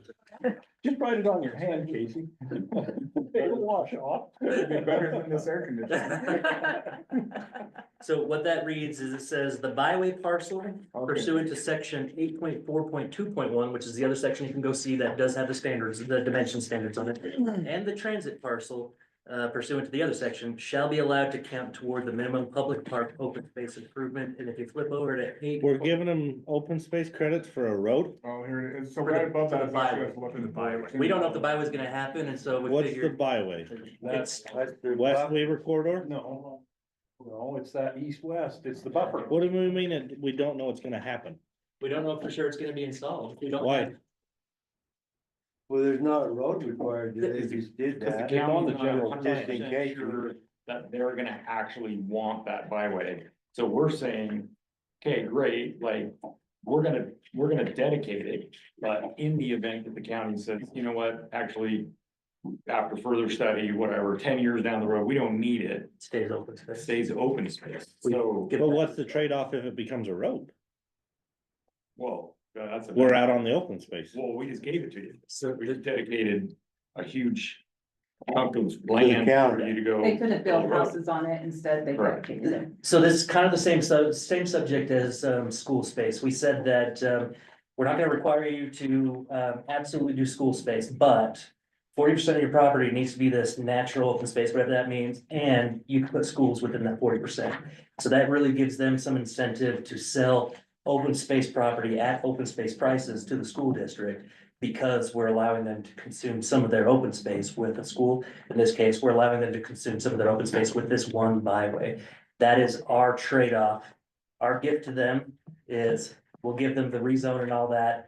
Their gift to us is we'll hold this parcel so you can put a road in it at some. So the county's gotta build the road if they wanna do it, and there's no open space counted towards it. But our general plan, which all this stuff is based on, shows that road being there, Yes, and we're not requiring it to go in. we are requiring space to be reserved. We're also not requiring the freeway to go in. Correct. That was one of the questions I had from the other night, and I never got to it and asked. Does the freeway count against open space? That's just a gift they are. That's just a total dedication. We actually ran I mean, I can look it up, but we actually ran the amount of space, the acreage that we're giving. It's Oh, significant. 300 feet wide for that big of an area, I'm sure it's good, it's a lot. I'm sorry, I'm slow. Where are we talking about 300 feet wide? Right through the The middle. 300 feet's the Okay, freeway. through the middle, we're talking about okay, that makes sense. This is Future this belt. is 200 feet. Okay. So, Bren, when we're looking at long-term here, is the port gonna be successful? Are we gonna be able to put a byway that curves around and hits 80, what is it, 8,300 west or 84, whatever that is, 80 something hundred west? And create that byway that makes a loop, or at least make some connection. If there isn't the impetus for traffic for that road to be constructed, it'd be not great for us to ask them to do it, just on a principal perspective, it'd be bad for us to do it from a taxpayer perspective until it shows that it pays for itself. Until that point happens, 1,800 is gonna be that connection. Or 1,600 based on your development agreement. Sorry, I'm voting no on it because of that right there, just so you know. that it could be one or the other. I told you, I'm 100%, it's either 1,800 or it's nothing for me. Yeah. And I've been that way from the beginning, so sorry. 1,800 what? They've gotta bring 1,800 straight all the way out and tie into this, the other instead one? of the big curve. Bringing it to the 1,600 alignment, and if that don't go, it's. Yeah, so the way, How come you like 18? Just curiosity. Do you like all the curves on Pioneer Road? Straight, Oh, I get it now. it's straight. We've also. been but preserving Pioneer is a 18 as a bad 100. example, but you're not gonna get 90-degree angle bends on, I don't know. I'm- When they do, they build it right, they straighten the road out to a curve that's still not great through his place. I agree. So, I agree, that curve still isn't great. So there are two options built into the development agreement. One option is the 1,600, the other option is the 1,800, and it's just based on what the developer can negotiate with people on the east side of the road. As long as he can negotiate the connection on 1,600, that might be where it turns out. He can negotiate better on 1,800, that's where it's gonna turn out. And from my understanding, the landowners on 1,800 have already been primed to have this conversation with the developer. So my guess is it'll be 1,800, but I didn't want to say 1,800 or bust, just in case there was opportunities to do 1,600. When DeGiorgio, is that who it is? When DeGiorgio comes back and says, all right, I want to cash out. Even though he hated us the whole way through, we're gonna be happy, he's gonna be happy that 1,600's there, he's gonna cash out either way. whether it's him or his kids. It's possible. They're going to his place, whether it's 1,600 or 1,800. But it is difficult if the developer doesn't have an option, because then one holdout can destroy the whole possibility. Yeah, it's I think there's an Well, for 1,800. long option. straight Yeah, roads? Giorgio. make total sense. Unless you want people to drive a little slower. Well, not on a major. No, There's a lot I of think- roads that are straight, though, they function just fine. Yeah. Depends how big the curve is. UDOT built one all the way through Davis County and it's not straight. In fact, sometimes you want to program curves in those highways, so you. To can slow help them people alert. down. I mean, just for preference, I prefer the 1,800 south as well. I mean, I really. How many Is that roads a do we big have deal, out Jeff? there on quarter section lines and section 16 or lines and 18, everything is that a else? big deal to you? You know, so from a common sense perspective, 1,800 south makes perfect sense. You know, I'm forever the developer and I'm looking at having to bridge that stupid chicane in the river. I'm like, oh my gosh, but you know what? This Like, is 1,800 right here, just. Oh, you got loop. It like What'd you call it? almost chicane. Chicane. It like, I it's never like, heard that before. the bridge ends up being like Oxbow. 3 times the length. So, and it just becomes really problematic, but It's up in Like a floodplain area, so the drainage from one side to the other is gonna be a lot wider where Charlie, 1,600. good majority of this is in a floodplain area. yeah, we did have somebody tell The us. east though- side, different story. I did have somebody tell me, no problem, just take that chicane out, just, you Yeah. know, go out there and dig the river. Dig right through it. I think that was Scott Straighten Jenkins. that out. I'll just go out there with a loader. and Do it tonight. Hey, that's what I'm talking about. You think that's funny, but 100 and something years ago, Oh, they yeah. did it in Plain City. I know. They straightened it out. Yeah, that'd be great. The old part of the river's still there. Keep the ox They bow took- for storage. They Yeah, took there it you go. out. Yeah, keep it for storage. Real quick on property dedication, so parks, total of, give or take a few acres, 250 acres for parks, open space. With the road, No, with that's that- just parks, open space. developed parks. Yes, and actually, that's just public dedication that we're making, right? It's So- it's a total of 400 or so acre, 380 acres of, public park open space, or what we're calling public park open space. But he's right, the acreage that he's talking about will go to just the park district or to the HOA, whoever is actually gonna manage those bigger public parks. And then the rest of that acreage has to come out of pocket parks. 10 acres per thousand, so help me do the math there. Are we meeting that? Oh, yeah, that's what we're saying. I mean, that's a lot of dedication. And then on the roads, so the West Weaver corridor, the proposed West Weaver corridor, 65 acres. The industrial byway that we've been talking about is 20 acres. And then just all other collector class and above roads shown on plan, 114 acres, right? So total, roughly 220 acres of, so those are dedications, right? Dedications are, we deed that land over. And then, like Charlie's saying, in return, that's the, at the end of the day, that is the big ask, right? We dedicate, we get zoning and density, and off we go. And I was talking to Brandon before the meeting, and I think I was talking to Andrew not too long ago as well. Sometimes I lose sight of, because it's been, we've been at this for a long time, right? And I just remember, roughly, I don't know, it was 2-3 years ago, when we were finishing up the general plan stuff, somebody asked us, hey, will you guys just create a development that solves all the problems out there? And we said, you know what? It really is that simple. At the end of the day, so that's what we did. You told us earlier you were creating problems. Yeah, I was gonna say, Yeah. I feel like we're We creating. want to solve it. We have to create the problem to solve. There you go. But the idea was, right, bridges, sewer, water, I mean, so create a development that can shoulder all of that and actually make it happen. That is actually the focus that we've put into it all. So, has everything went perfectly smooth? No. We've negotiated, I feel like we've negotiated very fairly, and it's actually been a wonderful experience. And we're really looking forward to the next step where we can actually start putting real dollars into engineering, and then the solutions come out, right? What I hear Jeff saying, or maybe what he's not saying explicitly, is I was very firm Yeah. and a little fair. Very firm and a little. Well, I will say that Charlie, there was a couple of times that matter of fact, yeah, there was a couple of times I wanted to call Charlie and say, what the? Where's the transit parcel? It's this, it's the piece right along the rail line. Oh, right, the dedication for the future Which transit. for them, it was a little bit of a blind side, but I pointed out the general, this is kind of what he's saying. I pointed out the general plan where we say we want this here. They were thinking it would just be within the UP right of way, and we said, no, we want to reserve special space. We don't want to have to work with UP on this. And so right to Jeff's point, right out the gate, we said, implement the general plan, not just the good parts. Right. Implement the hard parts, and they've been willing to do it, even though some of them have been curveballs. So, Bren, right to your point, why didn't we originally negotiate that 200-foot wide byway to just be open space? Or just be road space and not count as open space?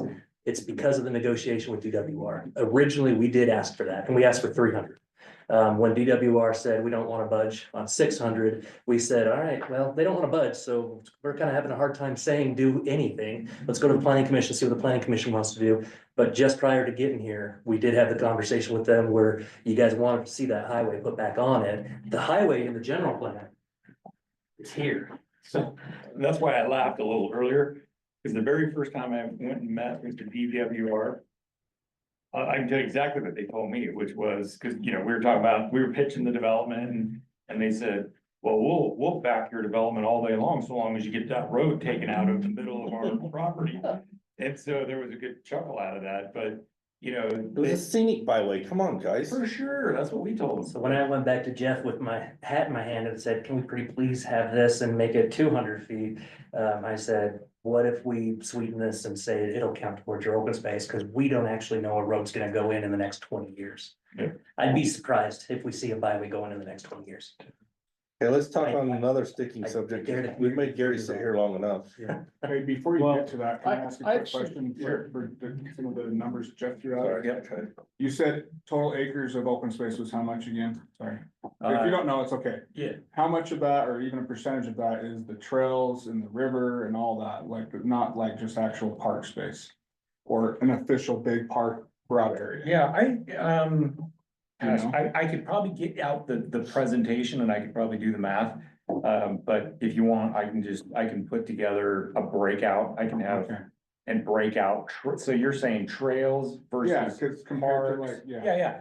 So the trail systems, and matter of fact, you've heard us kind of beating that drum the last, few meetings.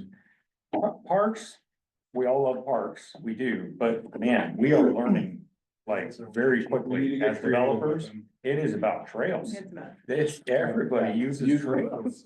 A big open So- grass field is not necessarily usable. I think we need to rethink. They just don't go, everybody's on the trail system. Doesn't mean we can't have a big open space, but just to have turf Correct. and that's it, it's, Yeah. it can be wasted. So we actually have, so let me do that breakout, right? But we have, so our slew system through here is gonna lend itself to just a ton of trails, which we're all about. We would prefer that. Matter of fact, we even had a conversation about, hard surface versus, Soft trails. yeah, soft trails. And so, we're gonna look at that, once we master plan our entire park system. Yeah, we wanna have I live in Utah County, right on the Murdoch Canal Trail, which is huge, 10-foot wide paved trail. And there's this well-beaten path right next to it, where everybody runs in the dirt, Yeah. So. I was kind of thinking, our requirement is, pathway intersections need to occur every 400 feet. And a pathway intersection is where a pathway intersects with another pathway, with a sidewalk or with a street, every 400 feet. We've got a lot of developers crying about that, because it's from the corner right on the street to a little bit past the mid-block crossing over there. That's how frequent pathways and pedestrian connections need to be. But That's That's what everybody wants right now. I think it's a good safety feature. and we pushed really hard on that, and in exchange, we gave a little bit on block lengths in the larger lot residential areas. Saying, maybe we don't care so much that you have really good street connections as long as you have really good pedestrian connections. However, I'm kind of thinking, if we have a master plan, the whole point of doing one pathway intersection every 400 feet is because we're looking at 20-acre parcels being developed, and we don't know actually where these things are gonna go and which ones are gonna be the important ones until everything is developed out. Where we've got a master plan, I'm kind of thinking 50% of those, as long as it's evenly dispersed, can be beaten path trails, the other 50% paved, if you guys are okay with that. I don't know if I had that written in here, but we can talk about We that. didn't Sorry, get into I detail on that. hijacked your But what we did get into detail question, or was, you getting So it ties together. previous to our first plat, we have to produce the master plan, the master plan for park. That's right. So anyway, that'll all have to be reviewed, and We've got very specific park standards, or they create a master plan with the county and the park district, and we all live happily ever after. we all agree to it, so. Okay. Can I ask you a question? Yeah. So we all sat through the same conversation with Weber Basin. Yeah. Water's an issue. Yeah. Right? I mean, to achieve the 14,000, your guys' end goal is 14,000, right? I mean. 13,199. Sure, yeah. So this comes down to the buffer issue. Yeah. Why not set this up as maybe a trial development to accomplish both? Do the 600-foot buffer. You guys grant a zoning amendment that allows a tighter density in the center of the area. Structure that density so that you're not in an area that's in a FEMA flood zone or a flood area. Takes those homes out of the equation for when the river floods. You notice I said for when, not if. Yeah. And then also, it allows you to kind of shrink the footprint of the dwelling area to reduce the usage per capita there. I just got rid of it. Are you talking about the river? Yeah, no, about the river. No, River belt. I'm talking about both. I'm talking about both. Keep the create a 600-foot buffer, give the DWR what they want.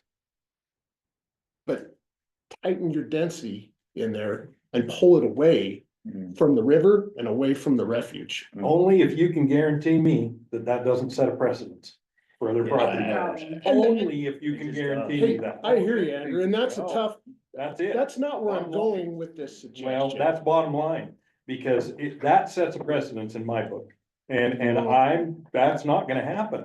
I own property down there, Gary, and if you think they're gonna come and get exact 600 feet from me, you're wrong, and any other property owner would feel the same way. How is it an exaction if they're giving it to them and we're the As ones long as it doesn't, negotiating it? as long as it doesn't set the precedence. As We're long as it negotiating, doesn't we're set still a giving them precedence. density, Well, so it's an easement corridor. So you're still getting the same density out of the ground, whether you put a house there? Or you build As long as it doesn't set a precedence. Like I said, But it's you can- market research. thing. Call it what you want, so it's not creating a precedence. It could be the open space, it could be the trails, it could be, when you first went to the DWR, you said, hey, we're excited to have you as a neighbor. Well, I understand where they're coming from. They don't want people crossing the fence and upsetting nesting and yada, yada. I get it. I really get it, and I appreciate that and I understand. Let's create those buffers that give people these pathways and corridors, interconnect. Do the 300 foot along, listen, of course I'm gonna advocate for the 300 foot. I have a lot of concerns about that. I thought you said 6. 300 foot on the river. 300 on each side, 300 on the, but 600 along the refuge. What I'm saying is try to. That way, you're kind of almost appeasing both sides. Now, I get it, that does put you at a bit of an impasse because that shrinks down your lot square footage, and I'm pointing that out as a fatal flaw to my own point. But I also appreciate the willingness that you guys have shown in coming to the table on a lot of these issues. I really do. More so than probably any developer I've ever seen or worked with up to, well, almost my entire 8 years here at the county. Gary, to that point, would you be willing to negotiate down a lesser setback for the town square type commercial area on that river? Well, I think, so the city center, so again, when I said. City center, sorry. Yeah. We took this, this 2-month break and we just kind of, moved all the pieces around and. Sure. One of the things that we found, right, was this space between the corridor, the hopefully eventual corridor. Sure. And the river, that is the best place for the city center. Mm-hmm. So that buffer that we moved from 300 to 100, and then everything just fit perfect right in that box. I mean, it just fit perfect in there for this city center concept. So anyway, the point is that little block, that thing's gonna be dense. It's gonna be really dense Yeah. already. So I don't know if we shrink that up, I think we'd end up having to go back to where we were spreading the city center across the north. And that just didn't, Yeah. and it just didn't work because By the we have to train. ramp up to go over the tracks. And so everything starts to ramp up. I think 300, in my opinion, that's more like a taking. Well, the 100 foot, so from an aesthetic perspective, right, I was telling you, we did a big development in Saratoga Springs along the Jordan River.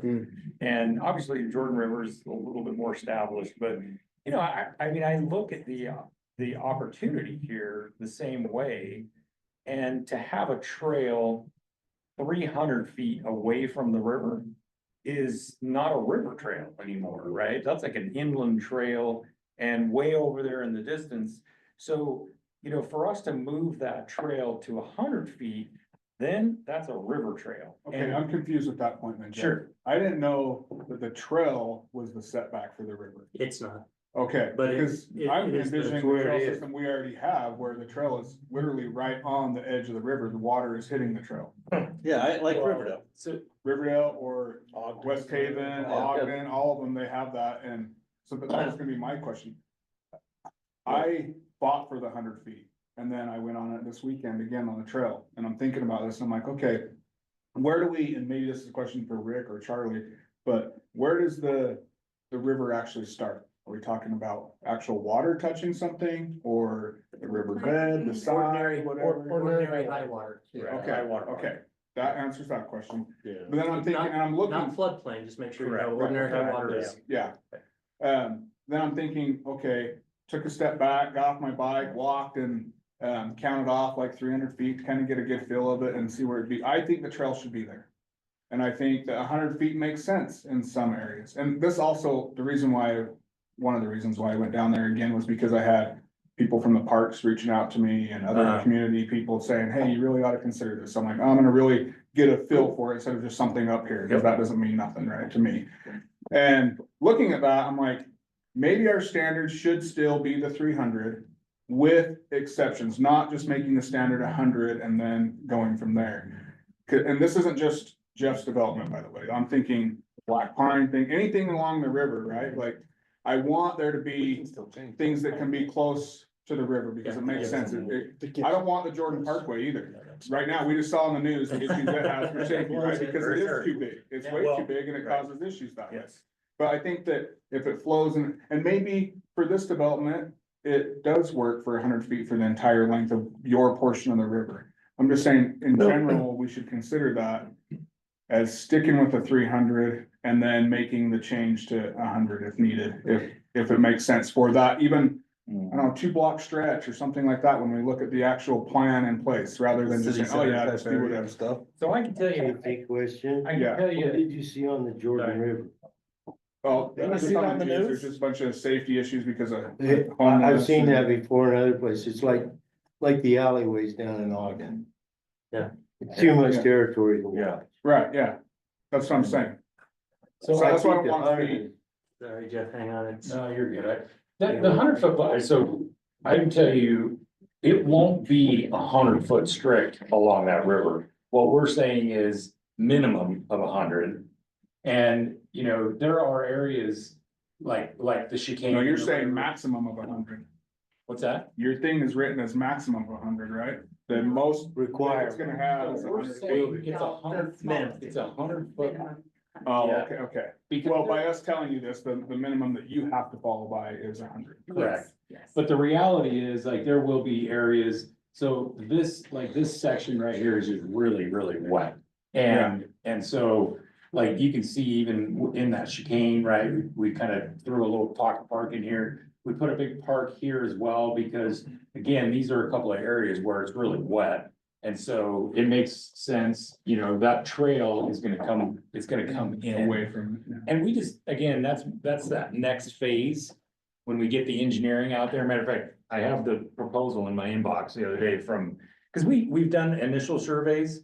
But now we gotta do the real survey, which is like several $100,000, where they're gonna go out and shoot, you know, every 15, 20 feet. And that's gonna tell the whole story.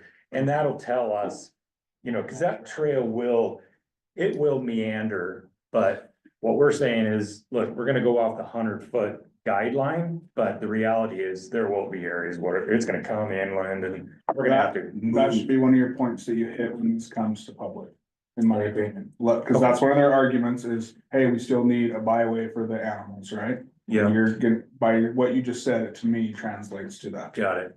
So, Okay. and Good in feedback. addition to that, you could see on this, and it's kind of hard to see, but you can see on this map, all this green Oh, out yeah. here, that's all floodplain. And so in order for them to be able to develop their city center right here, that river bank is gonna be engineered. It has to be engineered so that they can actually pull this area out of floodplain without causing the river to rise and push onto other people's property.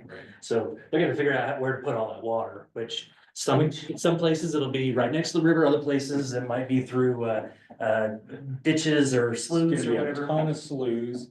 So we will fill a lot of this. So when we do a FEMA, we do what's called a Lomar F. Which is, you know, you establish your high water mark and then you fill 12 inches above that. But it has to be engineered, right? It has to make sense so it doesn't wash out. And the engineering is a slough system. And that's why it's one of the things, you know, we have heard a lot of people say, oh my gosh, that floods, we get it. Well, a slough system for us is just an opportunity to put in a really nice trail system. Okay. The only downside to the. mosquitoes. Yeah, true. Yeah. The downside to a slough system, though, is oftentimes it puts us in a grid pattern, and we don't like grids either. Like, we like, you know, we like creative neighborhoods, so a lot of engineering to do there. as you well know, right? Just a ton. So I got another question with Yeah, that, yeah. because I'm arguing for the river. Yeah. But at the same time, the river as it is now is not usable for anybody to have a trail. It is not Understood. safe, right? I wouldn't trust my kids going, Yep. if you look You wanna down. jump off that 12-foot bank? That's what I mean. So like in your plan, not that you have to, but in your plans, what you're having a community around here, you're gonna be doing something that makes it so that that is a safer area. Yeah, so we're doing an embankment, so we're doing a slope off, right? So our trail, the way this is written, we're at the 100, we're gonna call it 100-foot line. We know that's it's gonna wander. Sure. But 12 inches above that floodplain, right, we're gonna have a High water mark, engineered, not floodplain. what's that? High water mark. Yeah, not true. floodplain. Yeah, true, high water mark. So 12 inches above that is where the trail is gonna sit, and that trail is gonna be sitting at that point. It's a hard packed paved surface. I think we even called out how wide it is and everything. And then from there, we're gonna slope down to the river. I'll give you the details straight from Right. the agreement. Right now, as it's drafted, it says, as a supplement to the provisions of the other section that talks about the Weaver River Corridor Park. Master developer shall provide a pathway within the Weaver River Park in a manner acceptable to the county and Parks District. Master developer further agrees to grade the banks of the river to provide a more gradual and natural appearing slope. County agrees that this work is to be limited to work that does not require a state or federal permit. Now, they can go and get a state or federal permit if they want to, we're just Which we agreeing that will. they don't have to. Aside wanna- from a standard stormwater pollution. I don't want prevention Gary permit. putting me in jail. I was gonna say, you can't legally do that. Understood. So, we do say removal of vegetation and hydro seeding, so at a minimum, all invasive plant species shall be removed from the public park open space acreage, and this is all public park open space, but specific to the river. Invasive plant species shall be removed from the public park open space acreage, and unless required otherwise, any ground not already fully vegetated shall be hydroseeded with native seed mix, and erosion control methods shall be implemented in accordance with best practices. This is where you've got open dirt, because it's been tilled or cultivated or whatever, that's a lot more susceptible to invasive species. And so we want to make sure there's a reason why the on-off ramps that UDOT puts in has that native cheatgrass, right? And sunflower. It's because they've gone in, they hydro-seeded it, they put the straw, the mats down to keep everything in place. And it just didn't have a lot of chance for invasive species to get in and germinate. That's what we're asking them to do, at the very least along that riverway. And that is substantial. It's a big ask. That is a moment where I was like, geez, Charlie, like, holy cow.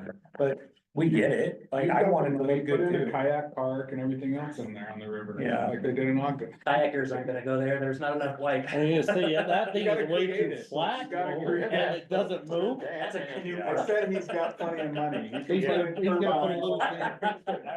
It's like the lazy river. Hey, that's how we can generate part of the power problem out there. Well, Okay, sorry, back on track. no, part of the benefit of doing this is you get native species in there. We've also got the same or similar language in the Black Pine Agreement.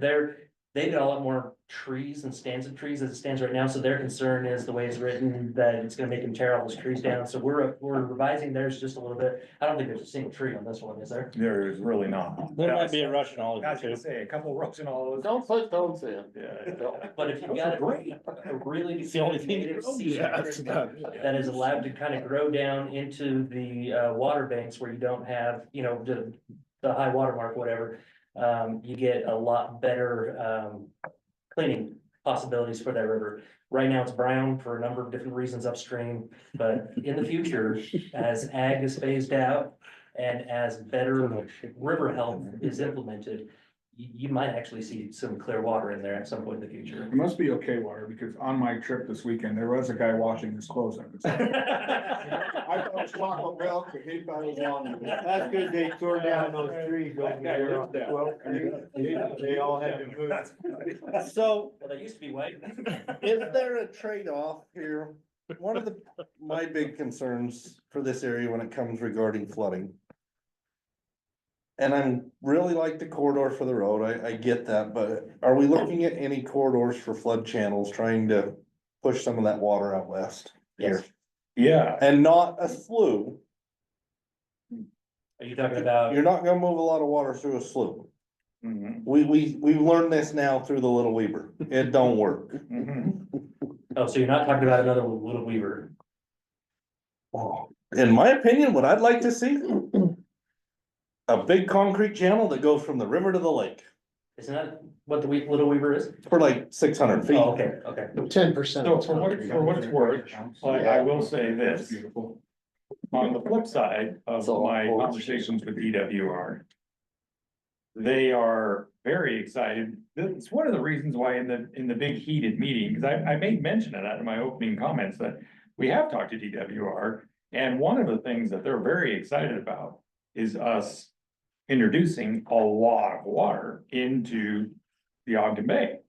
And then, you know, you heard the one guy get up and tell me I didn't know anything about storm drain and we gotta clean it. And I'm like, well, yeah, I mean, I get all, yes. We don't know much about storm drain because Ogden Bay cleans water better than anything. There you go. But anyway, the point is they can't wait for that. They're so excited for. That's all we need them to do is back up more damn water over there. Well, so that's- I was worried you'd bring that up. So Comment, that's been some feedback. all of the different drainage channels that they're proposing with pathways right next to them. Most of them are intended to go around Ogden Bay. Yeah. So they're intended to go. Laptop deck, they're intended to go lateral till they get to a point where they can go around. That's the hope. checks. Get it from the river to the lake, not touching them. Got it. And we do have that path, right? We looked at all those sloughs and everything, all the outlets and the path of the lake.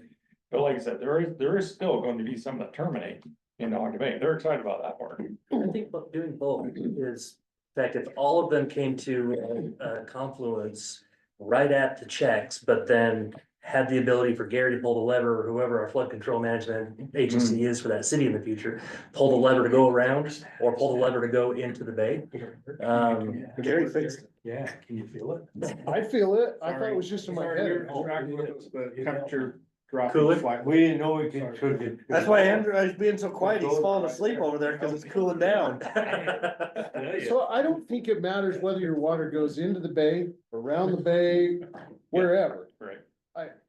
Kind of what, and I took Charlie and showed him this, what I had envisioned was something, a channel that's parallel to Highway 193 out to West Point. Yeah. Starts in kind of the Clearfield area by the northwest corner of the Freeport Center. And it runs. Huge basin there. Yeah, that big, huge, kind of straight, long, I don't wanna call it a slough, but it's a channel. No, it's a flood control channel But it- controlled by Davis County and they Yeah. have about 5 of them. Yeah, but Throughout the it's whole got a county. trail directly adjacent to it. It works to get your water out because there will be spots Yeah, where the river surges over the bank. understood. That's how it floods as it is. Yep. That's what floods it. And that is what we've been contemplating. You're saying sloughs, but first off, we had a provision in the development agreement that says that they will do a stormwater master plan that Gary agrees to.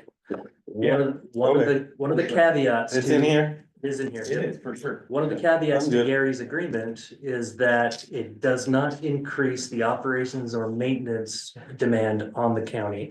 Or whether that be short-term or long-term. In other words, Gary brought up a concern. He said, well, if the HOA does something where they put in all these little checks and they create eddies and it creates sandbars that then needs to be cleaned out, who's gonna clean that out? And is the HOA gonna exist in 50 years to do that? That's a problem that we need to consider. So all those things will go into the creation of that stormwater master plan. And for what it's worth, I have that proposal sitting in my inbox too, right, from the engineer, and man, oh man. I'm sure. It's intense, Robust. and he's already taken an educated look at it, and, he's prepped me, right? Yeah. It's a lot of work, so we're excited to get through it though. Yes. Anyway, I just figured I'd throw that idea out. Like, consider it. Yeah. Right? Try to be King Solomon here. Try to give both sides what they're after. That's where I was going with that. Split that baby. Split it, but essentially that's what you're doing. My intention was not to set a precedence. Let me be first Oh, I and get foremost it. clear on I that. get it. I had zero intention of screwing them or anybody in the future out of any development rights, because But we are this thing, Utah. but this thing doesn't end with that. it just keeps going I on, know. and you give This- them a step and they'll take three. This just happens to be- Then it is established. Yeah. Because you gotta match it going up. But this just There are a lot happens of to be people that unique don't where it's have big that enough type to do of that. land Agreed. to work with. And- Sorry, And Jim. you put- Agreed. A lot of people don't have that type of land to work with. Yeah. And you put 300 feet on them, Yeah, Agreed, I hear you, and that's why, that's the point I was just making, is this happens to be a unique situation where it's big enough. You could make both sides whole. Well, I have a 90 con. but where does big enough end, I guess, is my point. That's my question. Doesn't the landowner ultimately say what they're? they Yeah, wanna give I their mean, Property for? yeah, I mean, But is it because of who you're dealing with next, your neighbor, your current neighbors? Is that what the current neighbors of this is why it's more difficult being a state entity? I think it's their property. Yeah, that's what I mean. Is that what the problem is? Yeah. It's I not think like, it is because there's a lot of input, there's a lot of emotion built into that input, which is great. It gets people to come to meetings. agree. Unfortunately, it doesn't solve the problem of where is enough. So it's not necessarily the perception that the wildlife management, it's those that use it, that would force on even the smaller person rather than a big developer like Jeff Sargent. You Yeah. know, like that's what it'd be. Yeah, exactly. I mean, Well, I understand. you take 300 or 600, heaven forbid, off of a 80-acre parcel. Well, you have a 12-foot strip. You know, I mean, yeah, essentially, Left. it really, so, yeah, that can't. Keep in mind, the river setback that we have, which is already adopted, so Casey, you mentioned, why don't we stick with 300, but under certain exceptions, go down. That's what we're doing. The 300 feet is already adopted, we haven't changed it, nor have we proposed yet to But change. for our two major developments, we're. Through development considering going agreement, 100, we're just allowing like them- that. Yep. Like, That's which exactly is right. changing it for really everybody, in my opinion, because if you're doing it for something that big, why shouldn't the little guy that owns property in the river have the same opportunity? Well, the big difference is the setback is just a setback. The adopted setback is just a setback right now. It is not a taking. We're not saying give us the property, we're just saying don't build anything within this distance. Now, if a property owner only has a 300-foot wide strip, let's just say 300 stakes. Property owner only has a 300-foot wide parcel.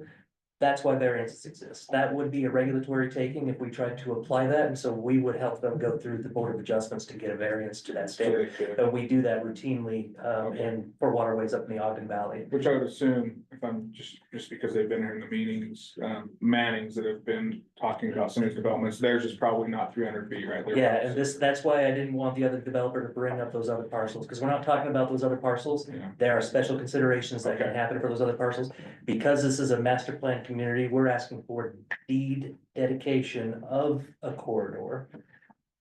If we just gave them the rezone, they just went with current ordinances, it's just a setback, it's not give us the property. So this is a give and take, we're given some really good density, they're given something that allows us to get access to the river and get public park space and all that kind of stuff. Up on the Manning's property, we can't make them put a park in unless they ask for a lot more density, Right. and at that point, we can negotiate. Okay. Makes sense. Okay. Anything else? Unless we're gonna change the 1800 part, I'm done. Then Hey, we did change it. It was 16 and then we said 16 Or slash 18. 18. Take the 16 away, you'll have my vote. So I guess for me, like, Yeah. not having a chance to read through this, like, what's our next step for these guys? It's what I say, It'll be on the throw it on public the meeting. schedule, but On the public meeting next week, it is next week. so give yourself a little bit of time if you can to browse through it. You don't have to read it in detail, but section That's what I'll- What's our highlight sections? 8. Section 8 is our highlight section. I would even say 8 is, I mean, 8 is where. Jeff, we don't need you trying to get us to not read something. You're right, you're right. Okay. I don't want to get you to read things that, Picture page is all. make sure your name's spelled correctly. That's right. That's funny. So 8 is where the zoning standards are. You might want to read through some of the definitions just to kind of get a feel for that. That's in section 3. If you want to scratch your head a little bit, go ahead and read section 5. Yeah, that's about vested rights. But the vast majority of this is in section 8 development standards. You get a little bit in miscellaneous, there's miscellaneous.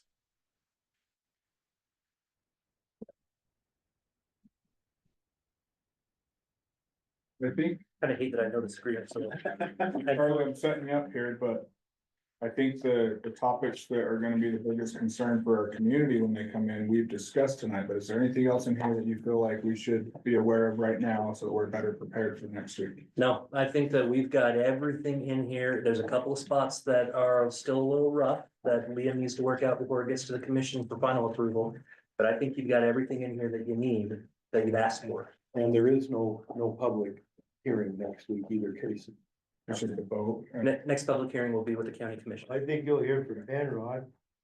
But we still vote whether to approve, deny, or table, right? Yep. Whatever, a normal process. Yep. And for what it's worth, right, going back to Charlie winning every arm wrestling contest. It's like going golfing with that guy that you have to let win all the time. It takes me 10 balls to get through 9 holes. That's right. This development agreement, you know, we had a draft and ultimately, you know, the county came back to us and said, actually, this is our template and we want you to use it. And, you know, at first I went and kicked my dog. Which my wife then in turn kicked me. But, you know, the reality is this template is great. Like, it's a great template. So once I sat down and read through it, I was like, okay, like, so you guys should rest assured that you have a great staff Project over there. who hammered out, 'cause this is no small thing. And, great template, so. We agreed to that. Thank you. We trained Charlie ourselves. There you go. Did a great job too. Oh, got it. Here, All right. Poor Andrew. I think that kind of gets us to 8:30, doesn't it? Everybody, I'll take a motion for adjourn. So moved. All in favor? Aye. Done. Okay. About time for you. Thanks, Gary, for